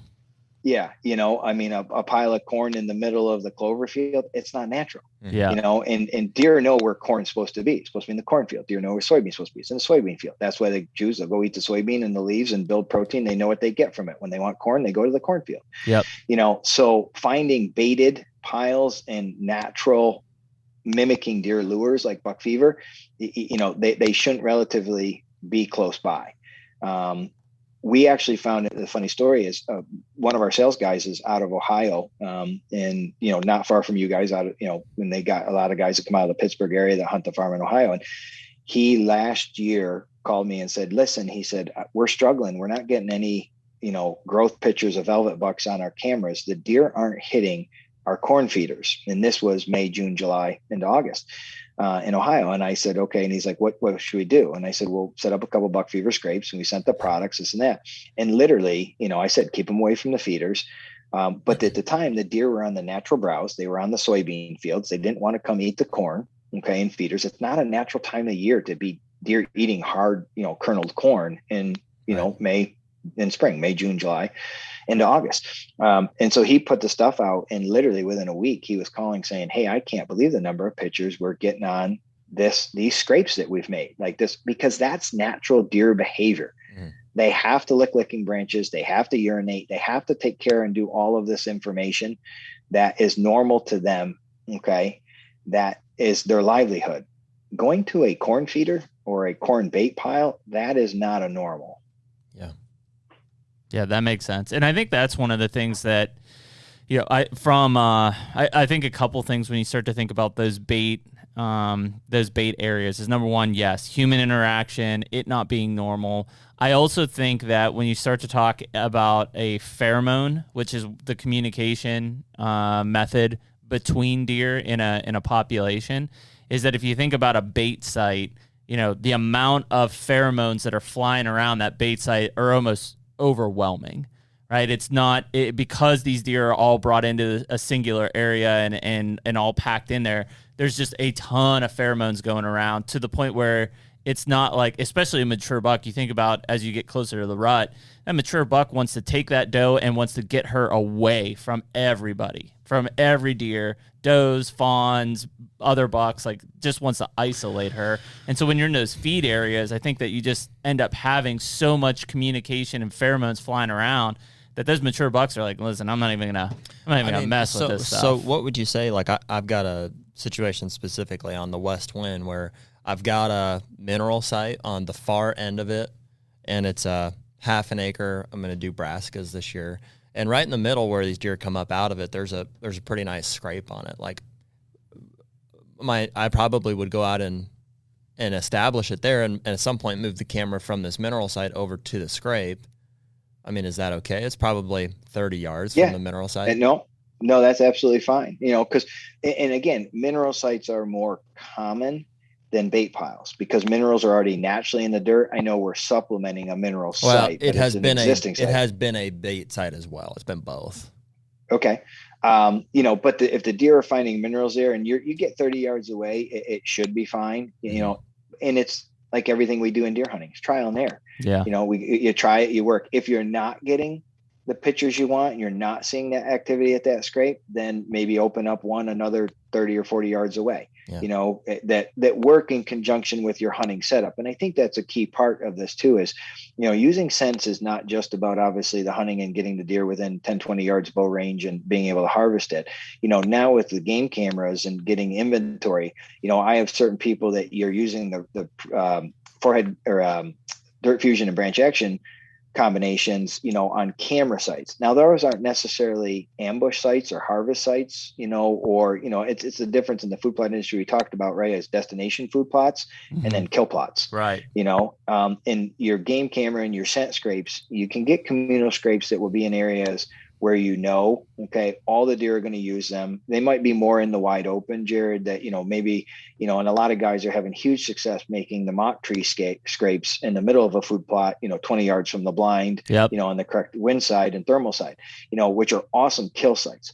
That may be different than where you want to see the deer in May, June, and July, because, the buck patterns, right? I mean, everybody, especially people at September and early October hunters know, and this is a big discussion in the food plot world, is agricultural bean hunters, okay, and ag beans, right? Ag beans die faster than what we now call the forage, food plot blends that are out there. And there's obviously a couple big name companies that market their beans. They stay green longer, right? Mm-hmm. And the deer's pattern, how many of us have seen bucks that we're getting summertime photos and videos, okay, from that are in the green bean fields. But man, as soon as those greens start to turn a bit brown, those bucks disappear. They're gone. Why? Biology is happening. They know with, the sixth sense and everything that they have going on that their domain is changing, but their testosterone levels are rising, easily as well too. Yep. So you'll get some sites where you'll get still the communal, the younger bucks, stopping by constantly, the does bedding in those sites. And then there's also the hunting scrapes that you're triangulating back in the edge of the thicket, in that corridor where a buck is going to hopefully travel by, using the thermals in the morning, the fall mornings and the cool mornings, as well as the cool evenings, or even, obviously once the freeze and the cold weather sets in. Yep. So, being a hunter and understanding the difference in this, but also, to the younger guys listening that are like, man, what are these guys talking about? This is so new to me. It's trial and error. You have 100%. A piece of ground. You got to be out there to see it. I mean, I've had the privilege of sitting in a bow stand for over 30 years now, and watching the activity. And man, it's like, I wish I could go back in history with the time machine and set up on the original plot and do some of this stuff differently. And, I'm the first one to admit I've missed more bigger bucks with my bow than I have on my wall, and I've been fortunate in the last few years to do it. I've had some great opportunities, and those have been my best hunts, even though they've made me sick to my stomach that when I released that arrow, I shot high, I shot low, or, the buck, jumped the string. But I also go and I dissect every bit of what did I do to get that buck there? Yeah, I mean, that's the battle, man. Yes, the shot is super important if you want to put the exclamation point on the hunt. But to be in a situation where you're about to release an arrow on a mature buck, that is 99% of the battle. In fact, it's the harder part of this entire thing that we're talking about. Everything else should be muscle memory. If the deer's within 20 yards, it should be a done deal. Yeah. Yeah, absolutely. And that's the game we play, right? I mean, I know guys that say, oh, I'm not spending, $100 on deer scents a year. Really? You spend $1,500 on your bow before you outfit it. You spend countless thousands of dollars. You spend all this stuff to make the shot perfect. Yeah. But what are you doing to get the deer there to get a shot? I mean, that's great that you have all that stuff. And Jared and I talked about it. This is a really cool thing because we've talked about it this year, and that, number one, you can't kill a big buck if he's not there, right? So if you don't have the right property or you're not in the right spot and that big buck's not there, you aren't going to kill him because he isn't there, right? So you got to give yourself opportunity. I think number two that's really important, this is one thing that I know I've done in the past years and I'm trying to get better at it, and I'm really going to do a lot of work on it this year, is that, I do a lot of cameras, I do a lot of scrapes and mock scrapes. I overhunt based on my camera data than I should, right? I rely so heavily on those camera data that I miss opportunities at bucks. I think as we approach next week in Illinois, I want to set these cameras and these mock scrapes up with buck fever on them simply as observational. What buck's in the area? Yeah, just tell me he's there, right? If he's there, then come November, I got a shot at him, right? I mean, he's not going to go very far from July, August, September to November, especially in the big timber areas that we're going to be. So if we can get a picture of him in the especially because we're not going to be hunting scrapes that second week of November. We're hunting rut so corridors. if you've got pictures in them, we're just hunting where you're traveling. Those are the best rut spots. And we just want to know. So I think that to your point, Troy, when you're talking about these camera sites, right? Literally, and I say this mainly for people listening so they don't make the same mistakes I do. Look at those purely as an observational tool for your hunting success. If you see a buck on that camera, he's in the area. But if you do what I've done in the last couple of years, and I kick myself in the ass like you, I wish I had a time machine to go back. I missed more opportunities at some of the big mature bucks that I was hunting because I just kept waiting and kept waiting and kept waiting. And then by the time he showed up, it was too late. He was already on the first doe, and from there forward, like, good luck finding him. Like, good luck getting a beat on him. And Absolutely. So I think that as you set these up from an observational standpoint with a mock scrape, and you've got the branch and dirt action from a buck fever side, and then as you get closer and you start to use the 3 core products, observationally, if you're getting that buck, now start to look at that geographic area and say, where is he moving from? Because don't worry about just that scrape. Worry about he's in the area and how are you going to kill him. I always think it's so funny and guys on TV shows and stuff too, they're so confident that, wow, this buck's moving 100% at night. It's only at night. It's like, no, he's not. No, he's not. He's getting up at some point. He's just walking in front of your camera at midnight. Yeah. Correct. And the cameras miss a lot. I mean, even though we got tons of cameras and more cameras than we ever had in the woods, the cameras, and I'm a firm believer, many true big bucks come the rut period. They've got us triangulated as much as we're triangulating. No doubt, them, man. and they know how to avoid some of the core areas where the cameras are. Yeah. And I think that's a key part to it. And that, as you use the system, and the other, 2 products that we build into the system that are recently new are the Red Moon Rut and the Red Moon Estrus. Yep. A lot of scientific information, obviously, about the Red Moon, and that time period to hunt, which Troy, is obviously where. Are you a believer? I am. Okay. I am. I'm not. It's okay. It's. I've seen enough and believe enough in it. That I do wait a minute. believe. I'm gonna pee, and then we're gonna talk about the Red Moon. All right, let's pause. Yeah, if All you right, have to go, let's do that. Okay. Yeah. So Red Moon. So I guess we'll preface it with we haven't talked with anybody that's been in favor of it yet, or any moon activity yet, but we've spoken with a handful of biologists who share the opinion that there is no data to support rut activity correlated with any moon activity. So that. And we're, I guess, indifferent. I'm not. I'm on the other side. You agree with the biologists we've talked to so far? Mm-hmm. Okay. And that's not to say that, observationally, there's a lot of observational data around it. I think the hard part is, let's start from the 4 area, which 4 Red Moon, which Troy seems to be. We'll let you clarify too. If I'm saying correlated with, if I'm saying that the wrong way, let's share your opinion. So I think from an observational standpoint, when you think about cameras or you're thinking about sitting in a tree stand, it's purely observational in a time space black hole, right? Like, I'm here or the camera is here and that deer walks by me and I see it. It happened. Sure. Different than on a biological standpoint when we're looking at it. These are GPS collared deer, of which we are taking movements with no eyeballs on them 24/7, right? And so the consensus, if I recall correctly, of the study that they did was that the moon phases did not correlate with any increase in movement of these mature bucks. Yeah, I think that they could establish. The actual difference was like 50 yards. 50 yards a day. Okay. Yes. All right. So observationally, what do you think, Troy may have something different. Okay. And I take it, I'm going to go back kind of the old school side of things with Charlie Elsheimer and Bob Folkrod, and some of the guys that have the generational time in the woods, that per se I didn't have at the time, and the younger kids listening, and the younger hunters in general.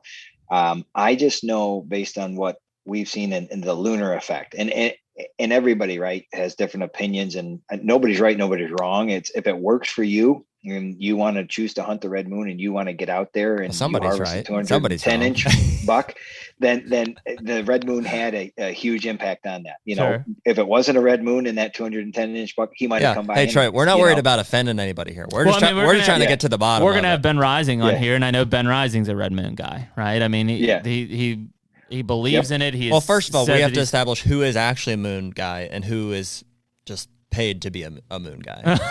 I do think Ben is legitimately a moon guy. He is. Yeah. I think Adam Hayes is also makes me all that much more concerned. Yep. Adam Hayes is also. And I'm not a paid moon guy. Yeah. Well, and I mean, it is interesting. I mean, so I guess keep going on that side, Troy. So you're Charlie was a huge moon guy. In fact, Charlie and I battled back and forth in deer hunting for several years about what moon effects had and didn't have on stuff. And who is this? Charlie Alsheimer. So Charlie was an outdoor writer, huge on deer hunting. He had a facility in New York, right? I can't remember how big it was, but basically he had deer in that of which he would do his observational data around. Where he would moon all the deer. And he would provide. He's like, I mooned this deer over here, and no response. This one over here he didn't like. He was pissed.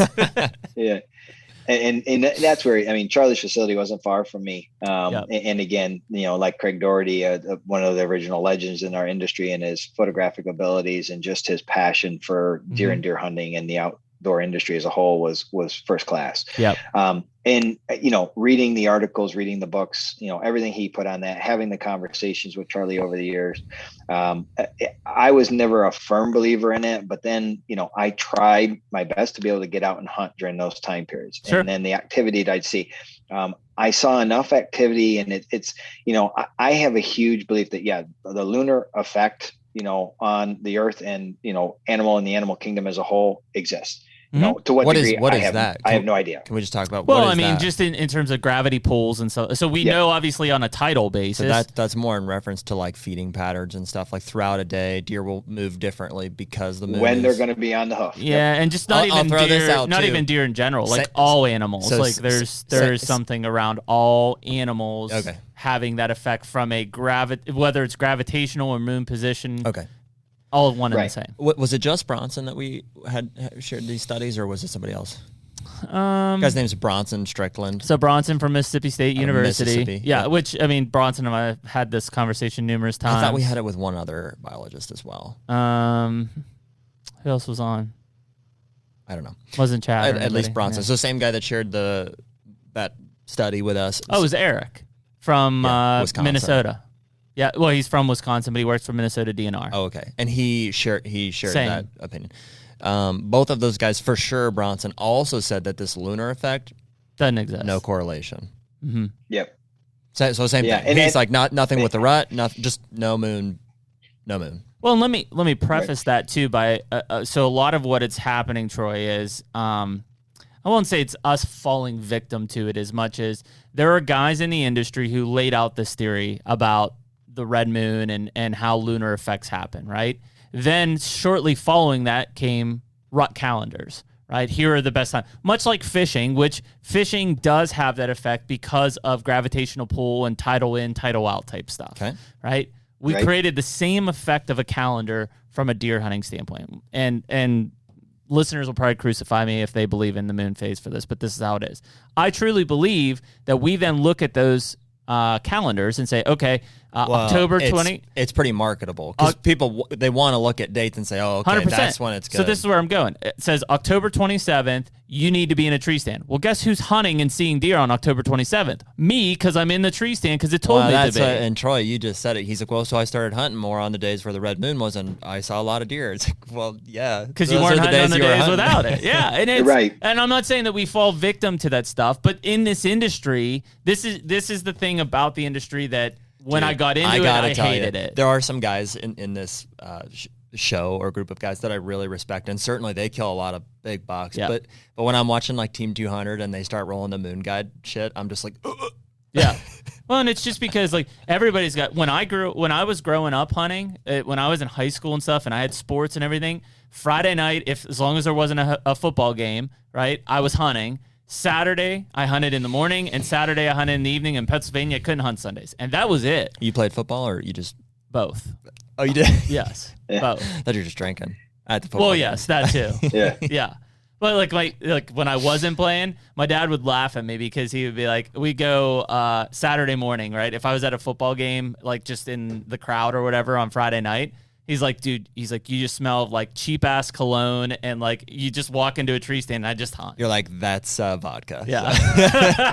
Right. You can smell that? Yeah, cologne. Right. Right, cologne, my cologne. But that's what it was. And so like you only hunt, like I only hunted those days. So could I say, hey, Sure. November There's a 6th there's was a term great- for that. It's like confirmation bias or something. Well, it's just observational bias, Yeah, right? yeah. Which is why, from a science standpoint, again, it doesn't mean that there isn't something happening, because there is some data saying that they're moving on average 50 yards more a day. But Well, so Troy, I don't want to put words in your mouth at all, but it's basically your argument that I know a bunch of guys that focus on this strategy and they're seeing and killing big bucks that way.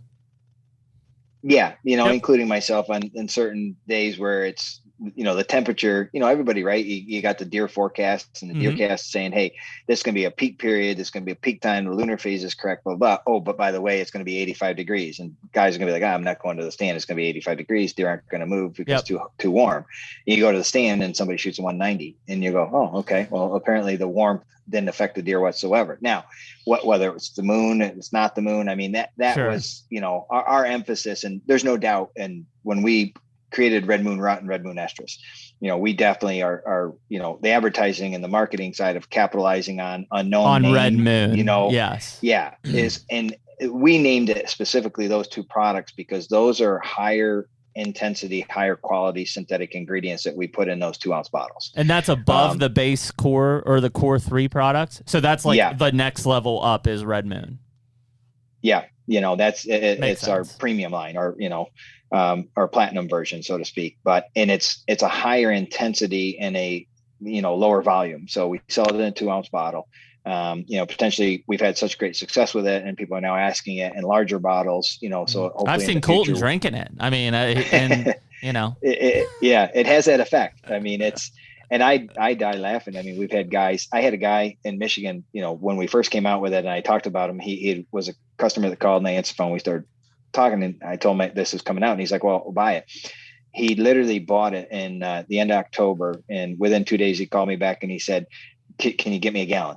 And I said, "Wow." I said, "You had good luck with it?" He said, "Both my brother and I just harvested the biggest bucks of our lives." And he's like, "We literally got up in our tree stand and just threw it out around our tree stand as far as it would reach. And both of the bucks came right to the tree stand, nose to the ground, just eating the stuff up, and I mean, it lasts. Does that mean it's happening for every hunter that buys our product? No, not even close. But the reality of that night, those guys, and it's, using this product had that great success.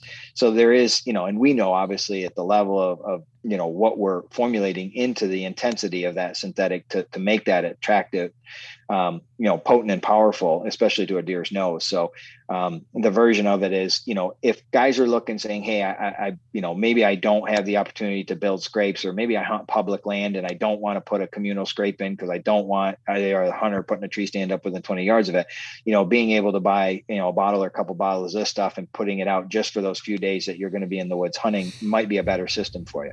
But that's where we really, the brainchild behind the Red Moon Rut. No, I think that makes a lot of sense. I think when it comes to stuff like the Moon Guide, and I just have a real distaste for any deer hunting product that just approaches it so generally, like to say catch more big bucks moving in daylight hours, or certainly any kind of a software that's like calculating and telling you when to deer hunt. Like that's horseshit. That doesn't work. It's so situationally based. That's why that I think it's just one of those things that it is tied to your comment about if the big buck's not there, you're not going to kill. Yeah, you're not gonna I kill think too many people we mystify these creatures like they're like, they do this and they do that, and they know that we're doing this and that. Like they're just goats that live in the wood. To take a word from Ben Rising, who believes in the Moon Guide, they're just goats that live in the woods, and they just do certain things, and all you have to do is like get within 20 yards of it and shoot it, and that's how you kill a big buck. Yep.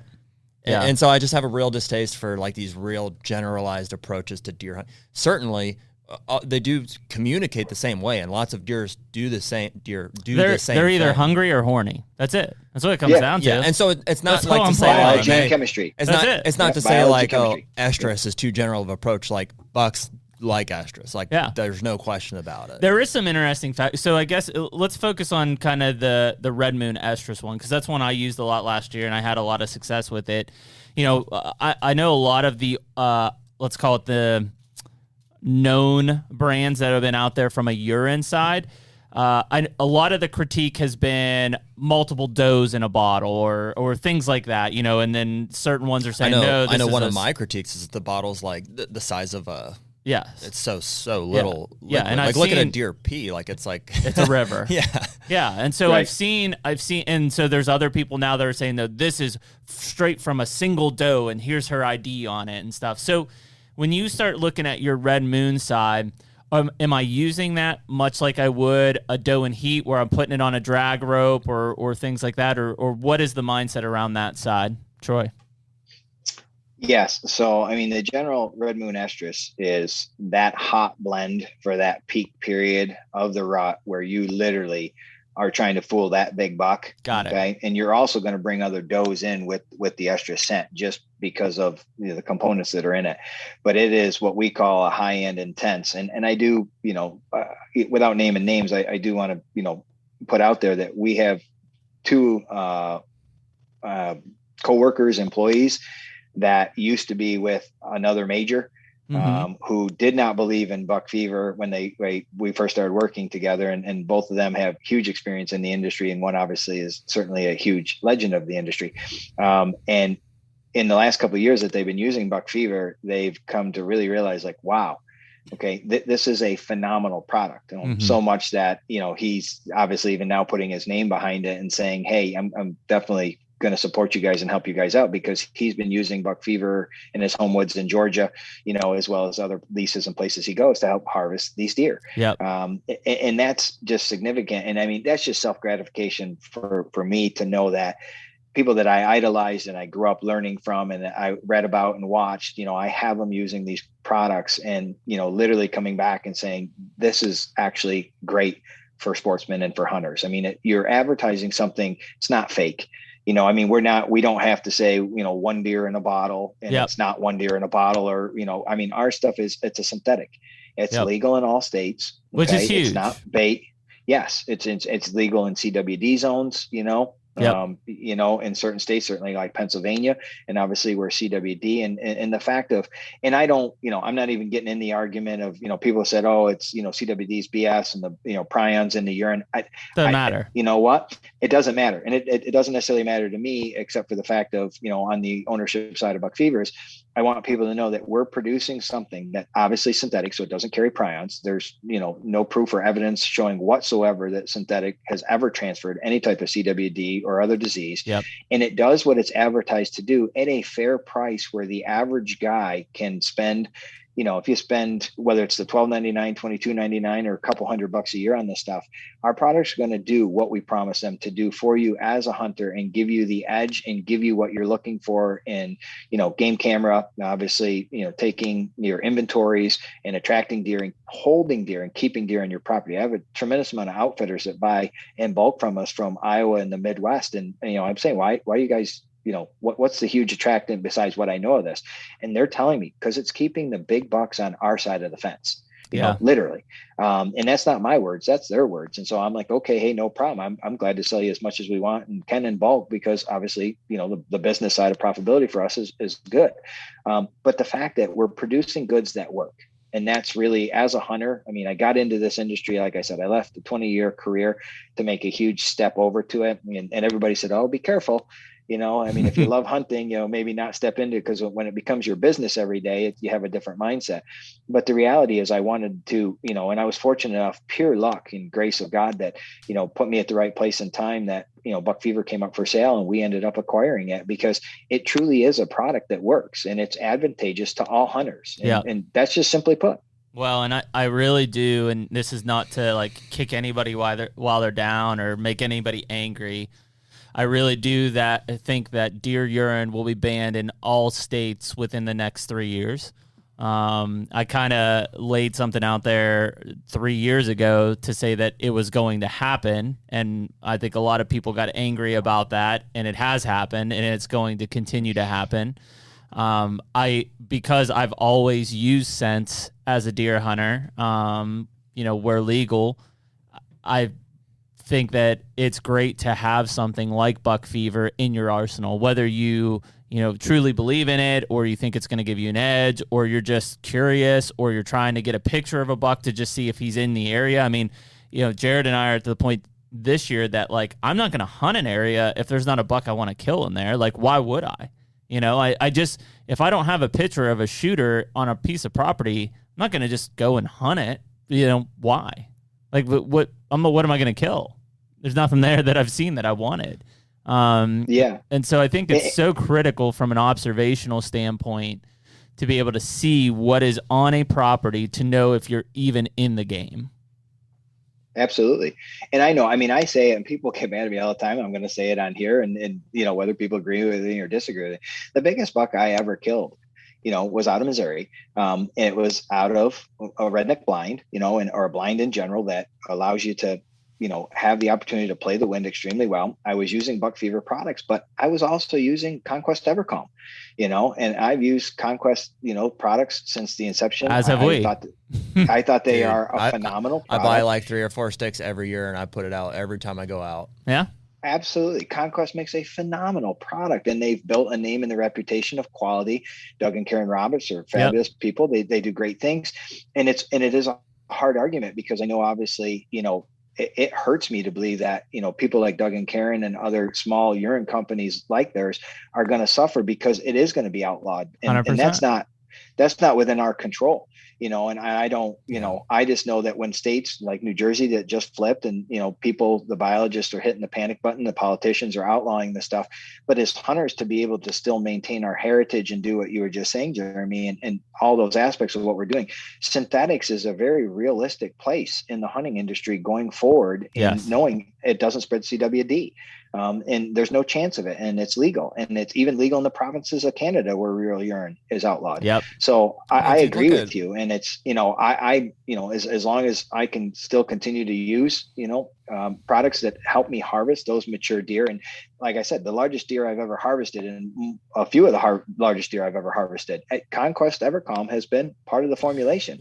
And the other ones have been buck fever, and I'd like to point out that I just have killed those deer in the last 3 years. Selfish plug for my wife as an archery hunter and women in the outdoor industry.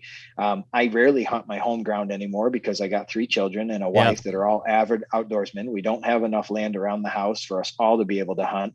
My wife, as she self-proclaims, tells all our children that she gets to hunt first, and the biggest buck on the property gets the first opportunity at it. And the boys all argue and fight, say it doesn't work that way, Mom. If he's walked by, we're flinging arrows at him. But my wife has killed, for New York State, upstate, Finger Lake region, she's killed 2 beautiful 10 points in the last 2 years, and she's killed them on buck fever scrapes. She killed the one last year, the second to last day of gun season in December while she was archery hunting. And it was sneaking out of a thicket and just recently started to come back to a communal buck fever scrape. And I have these, stories, and I have this proof and I have this evidence, and that's what I base my stuff on in hunting. And people say, well, of course, dude, you own the company, you're making profit from this thing. Of course you're not going to say, but I'm also out there. I've used Nose Jammer for years. I think Nose Jammer is a phenomenal product. I've used the Conquest stuff. I'm the proverbial Tinks buyer as a kid. Tinks 69, you couldn't get any better. I know it's just what we knew. But I'm also, thank God I was, willing to try other stuff and not stuck in my ways. And change is inevitable, and our industry is changing, and it's going to continue to change, and CWD has changed it. But as we go forward with all of this stuff, don't be afraid to try something new. It's trial and error, and guys try something new, and all of a sudden they find something and look at the products that it has created in our industry, which are wonderful. And yet there's a bunch of other products out there that unfortunately have been produced that are, horseshit. But it is, trial and error gets you where you want, but it's all personal preference. It's the same thing as, NDA and QDMA and, shooting monster bucks. I choose to want to harvest mature bucks. Yep. Why? Because as a kid, I shot brownness down. I've harvested my fair share of spike horns, and it's all in the glory of the harvest. I said at a dinner about 15 years ago with Mark Jury, and Mark did say, he goes, hey, the rule of thumb is, if the spirit moves you, pull the trigger. Yep. And I really took that to heart, because I really think that's great advice for any hunter. I mean, my 14-year-old son's largest deer, is already 140-inch deer. And my 18-year-old son's largest deer to date is like 120-inch buck, just because I haven't been able to take my 18-year-old to the places I've been able to take my 14-year-old because of kids and sports and athletics. And my 18-year-old, if the 120-inch deer comes out, he's thrilled just to harvest a deer. And I'm like, if the spirit moves you, pull the trigger. I mean, that's what we need to pass on. I get the arguments of antler and antler restrictions, and certainly the state of Pennsylvania has been huge on that over the years. And the pour biologist and guy that once wanted to introduce antler restrictions to the state of Pennsylvania, and the death threats that occurred. I watched and lived through that whole debate, and now look at the deer that are being harvested out of Pennsylvania and New York. We, the Northeast are sleeper states. Maryland. You look at, the coastal area of Maryland and the mountain area of Maryland. I mean, in Maine and New Hampshire and Vermont here.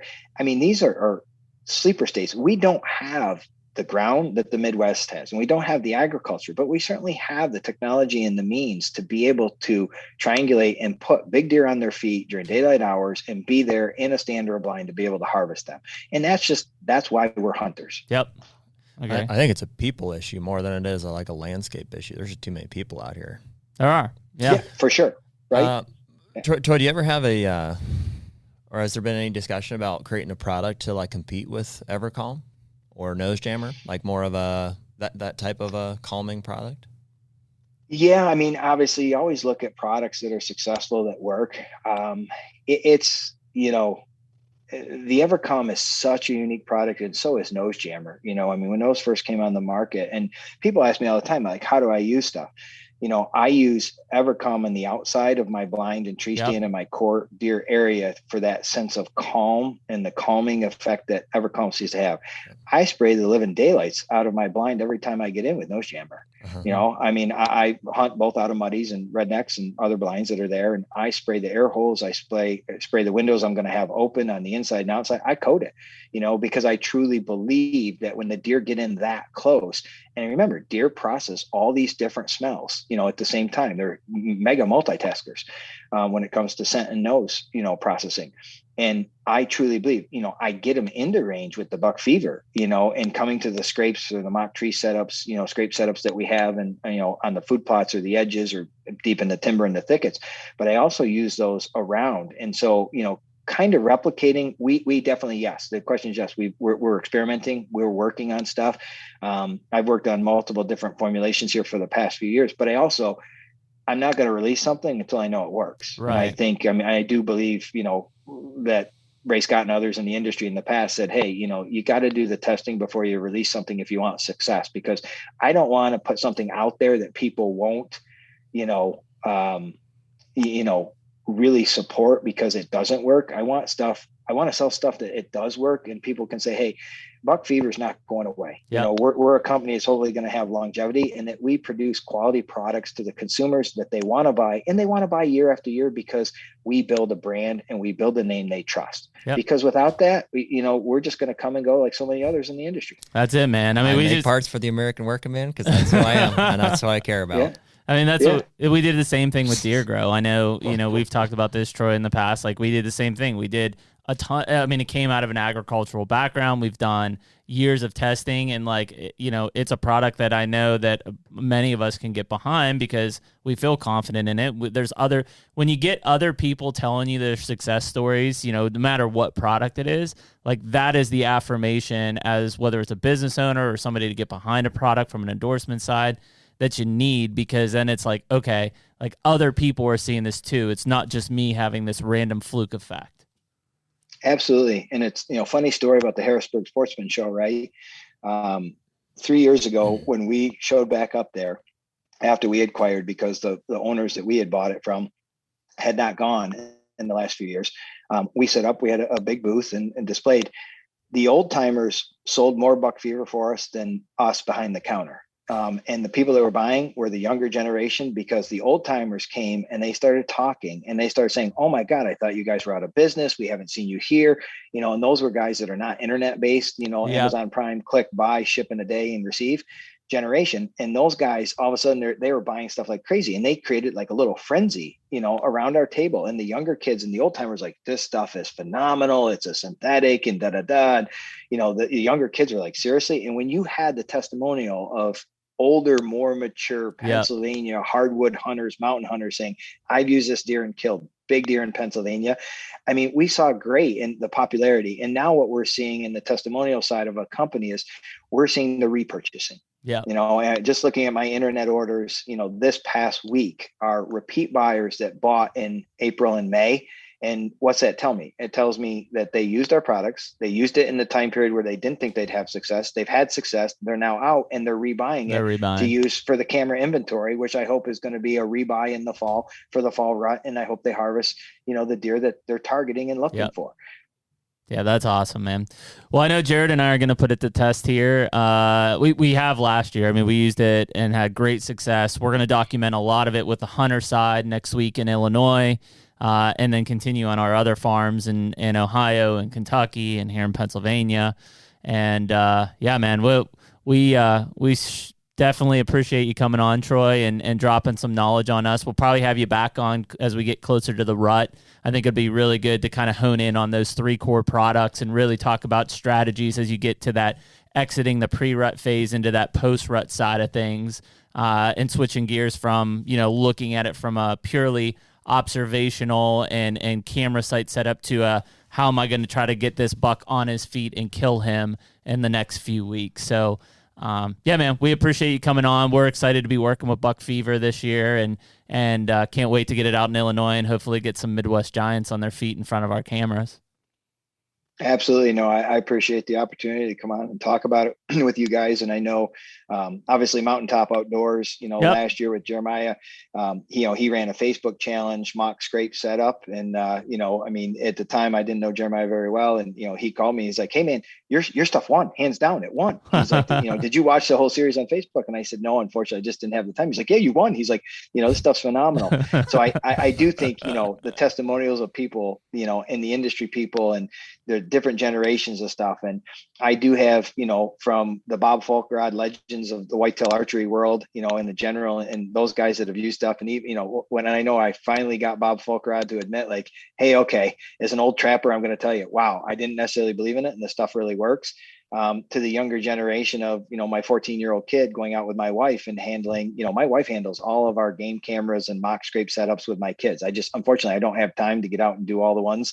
And so she takes over, especially in the home range where she knows she's hunting and she's targeting which buck her and the boys are going after on her home range. So as I think, the season and really educating people that, scents are not just a wing and a prayer, throw it out during November 6th to 12th time period, that you can really enhance your setup and do everything that, we discussed and more, but, certainly during the rut targeting and geo-targeting those core areas where those bucks are really going to lock down does during that rut phase, I won't say during that lunar calendar time period, but during just that general calendar time period, is important. So, I certainly appreciate the opportunity, appreciate you guys having me on and listen to my long-windedness of my thoughts and beliefs and my own personal opinions here that I know others disagree with, but it teaches their own. And if it gets you out in the woods and it gets you hunting more and it gets you seeing more deer, go do it. Well, listen, at the end of the day, if they don't believe it, you can't say it until you try it and then find out for yourself, right? That's it. And that's what, like I said, I go back to, giving so much free product out that first 6 months that we own the company, and, the people that used it came back in the stories and they're now purchasers and they're purchasing a larger volume and they get it and they're consistently using it and, they become friends. And that's really the best part about it. And I will, I do want to throw out as funny as, the one thing on the pre-post, like I said, is, people will get that bottle and say, man, this does not smell like deer urine. And my answer to them is it's not supposed to. Yeah. It mimics the behavior of what doe and buck urine does, but it's not a deer urine. It's not going to smell like it. Don't fall into the old conventional stuff that you just think, be willing to explore, be willing to try, be willing to, trial and error and get out and do it. And I think that's a big part of everything in our industry that comes along. If you want to be flexible and try something, you might just stumble onto something that's going to change how you hunt for the rest of your life. That's awesome, man. Well, we appreciate you coming on, Troy. We're excited to get Buck Fever out next week, and we'll be sure to send you some pictures when we get them. Great. You guys be safe in your travels. Look forward to talking to you soon. And thank you very much for having me on. I certainly appreciate the opportunity for the platform to sort of, get the brand out there and make people more aware of it. So I'm certainly looking forward to your guys' fall and the hunting adventures of Hunter and where the travels take you guys and what you guys harvest and, doing it obviously, Jeremy, with the boys and the family. So that's it, man. I know we'll be talking soon, but you guys, thank you very much. I do appreciate it. Heck yeah, man. You bet, Troy. Thanks, buddy. Thank you. All right. Take care, Jared.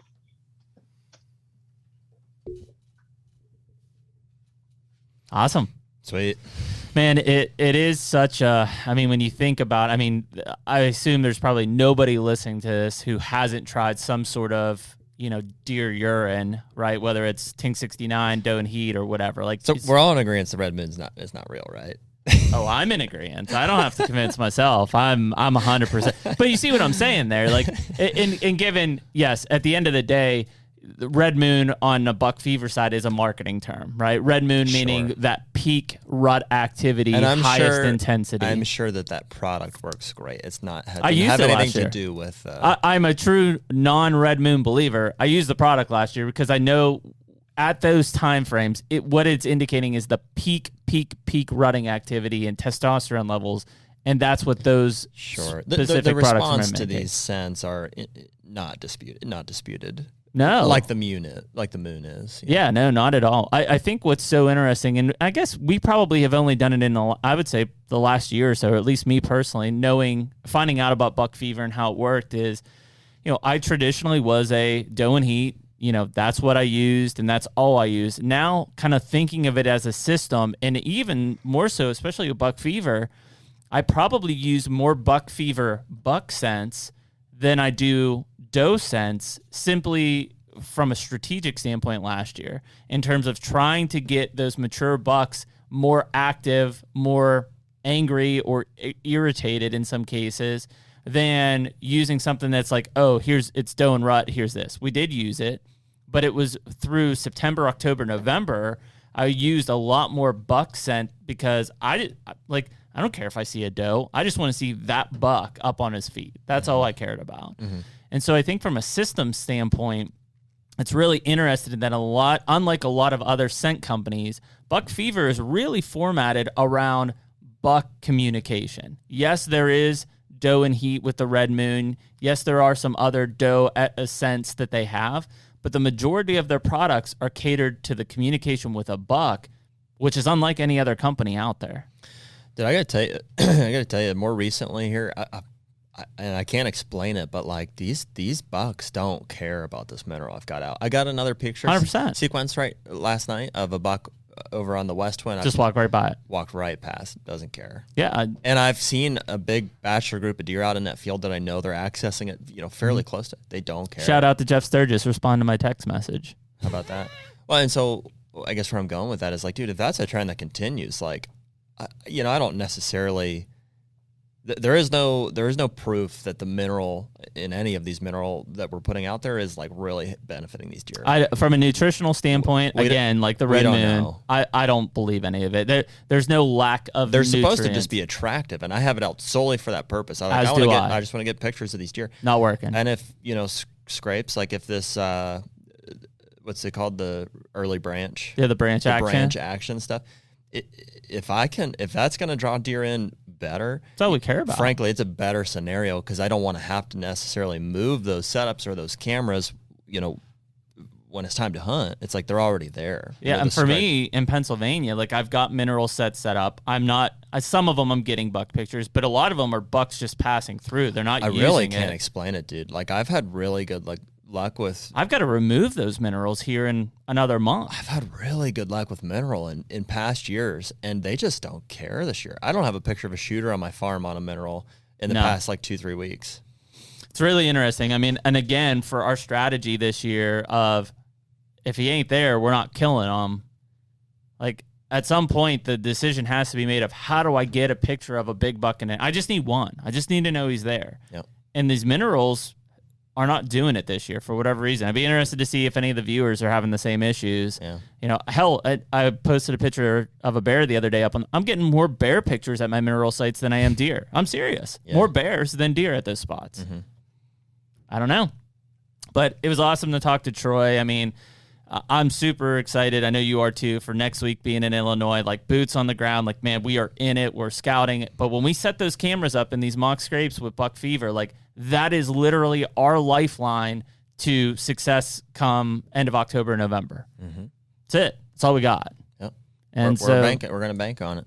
So it'll be important. But hey, we appreciate everybody listening to HUNTR Podcast, episode 30, with Troy Kailbourne from Buck Fever. And we're excited to be working with Buck Fever this year. Hopefully you guys get a chance to buy some and try it out, man. I mean, it's a hell of a system. It sounds like Troy obviously has done the research and science behind it. 30 years that company has been in play. That's insane. Putting in the man hours to determine the science of what you need. Investors, possibly you.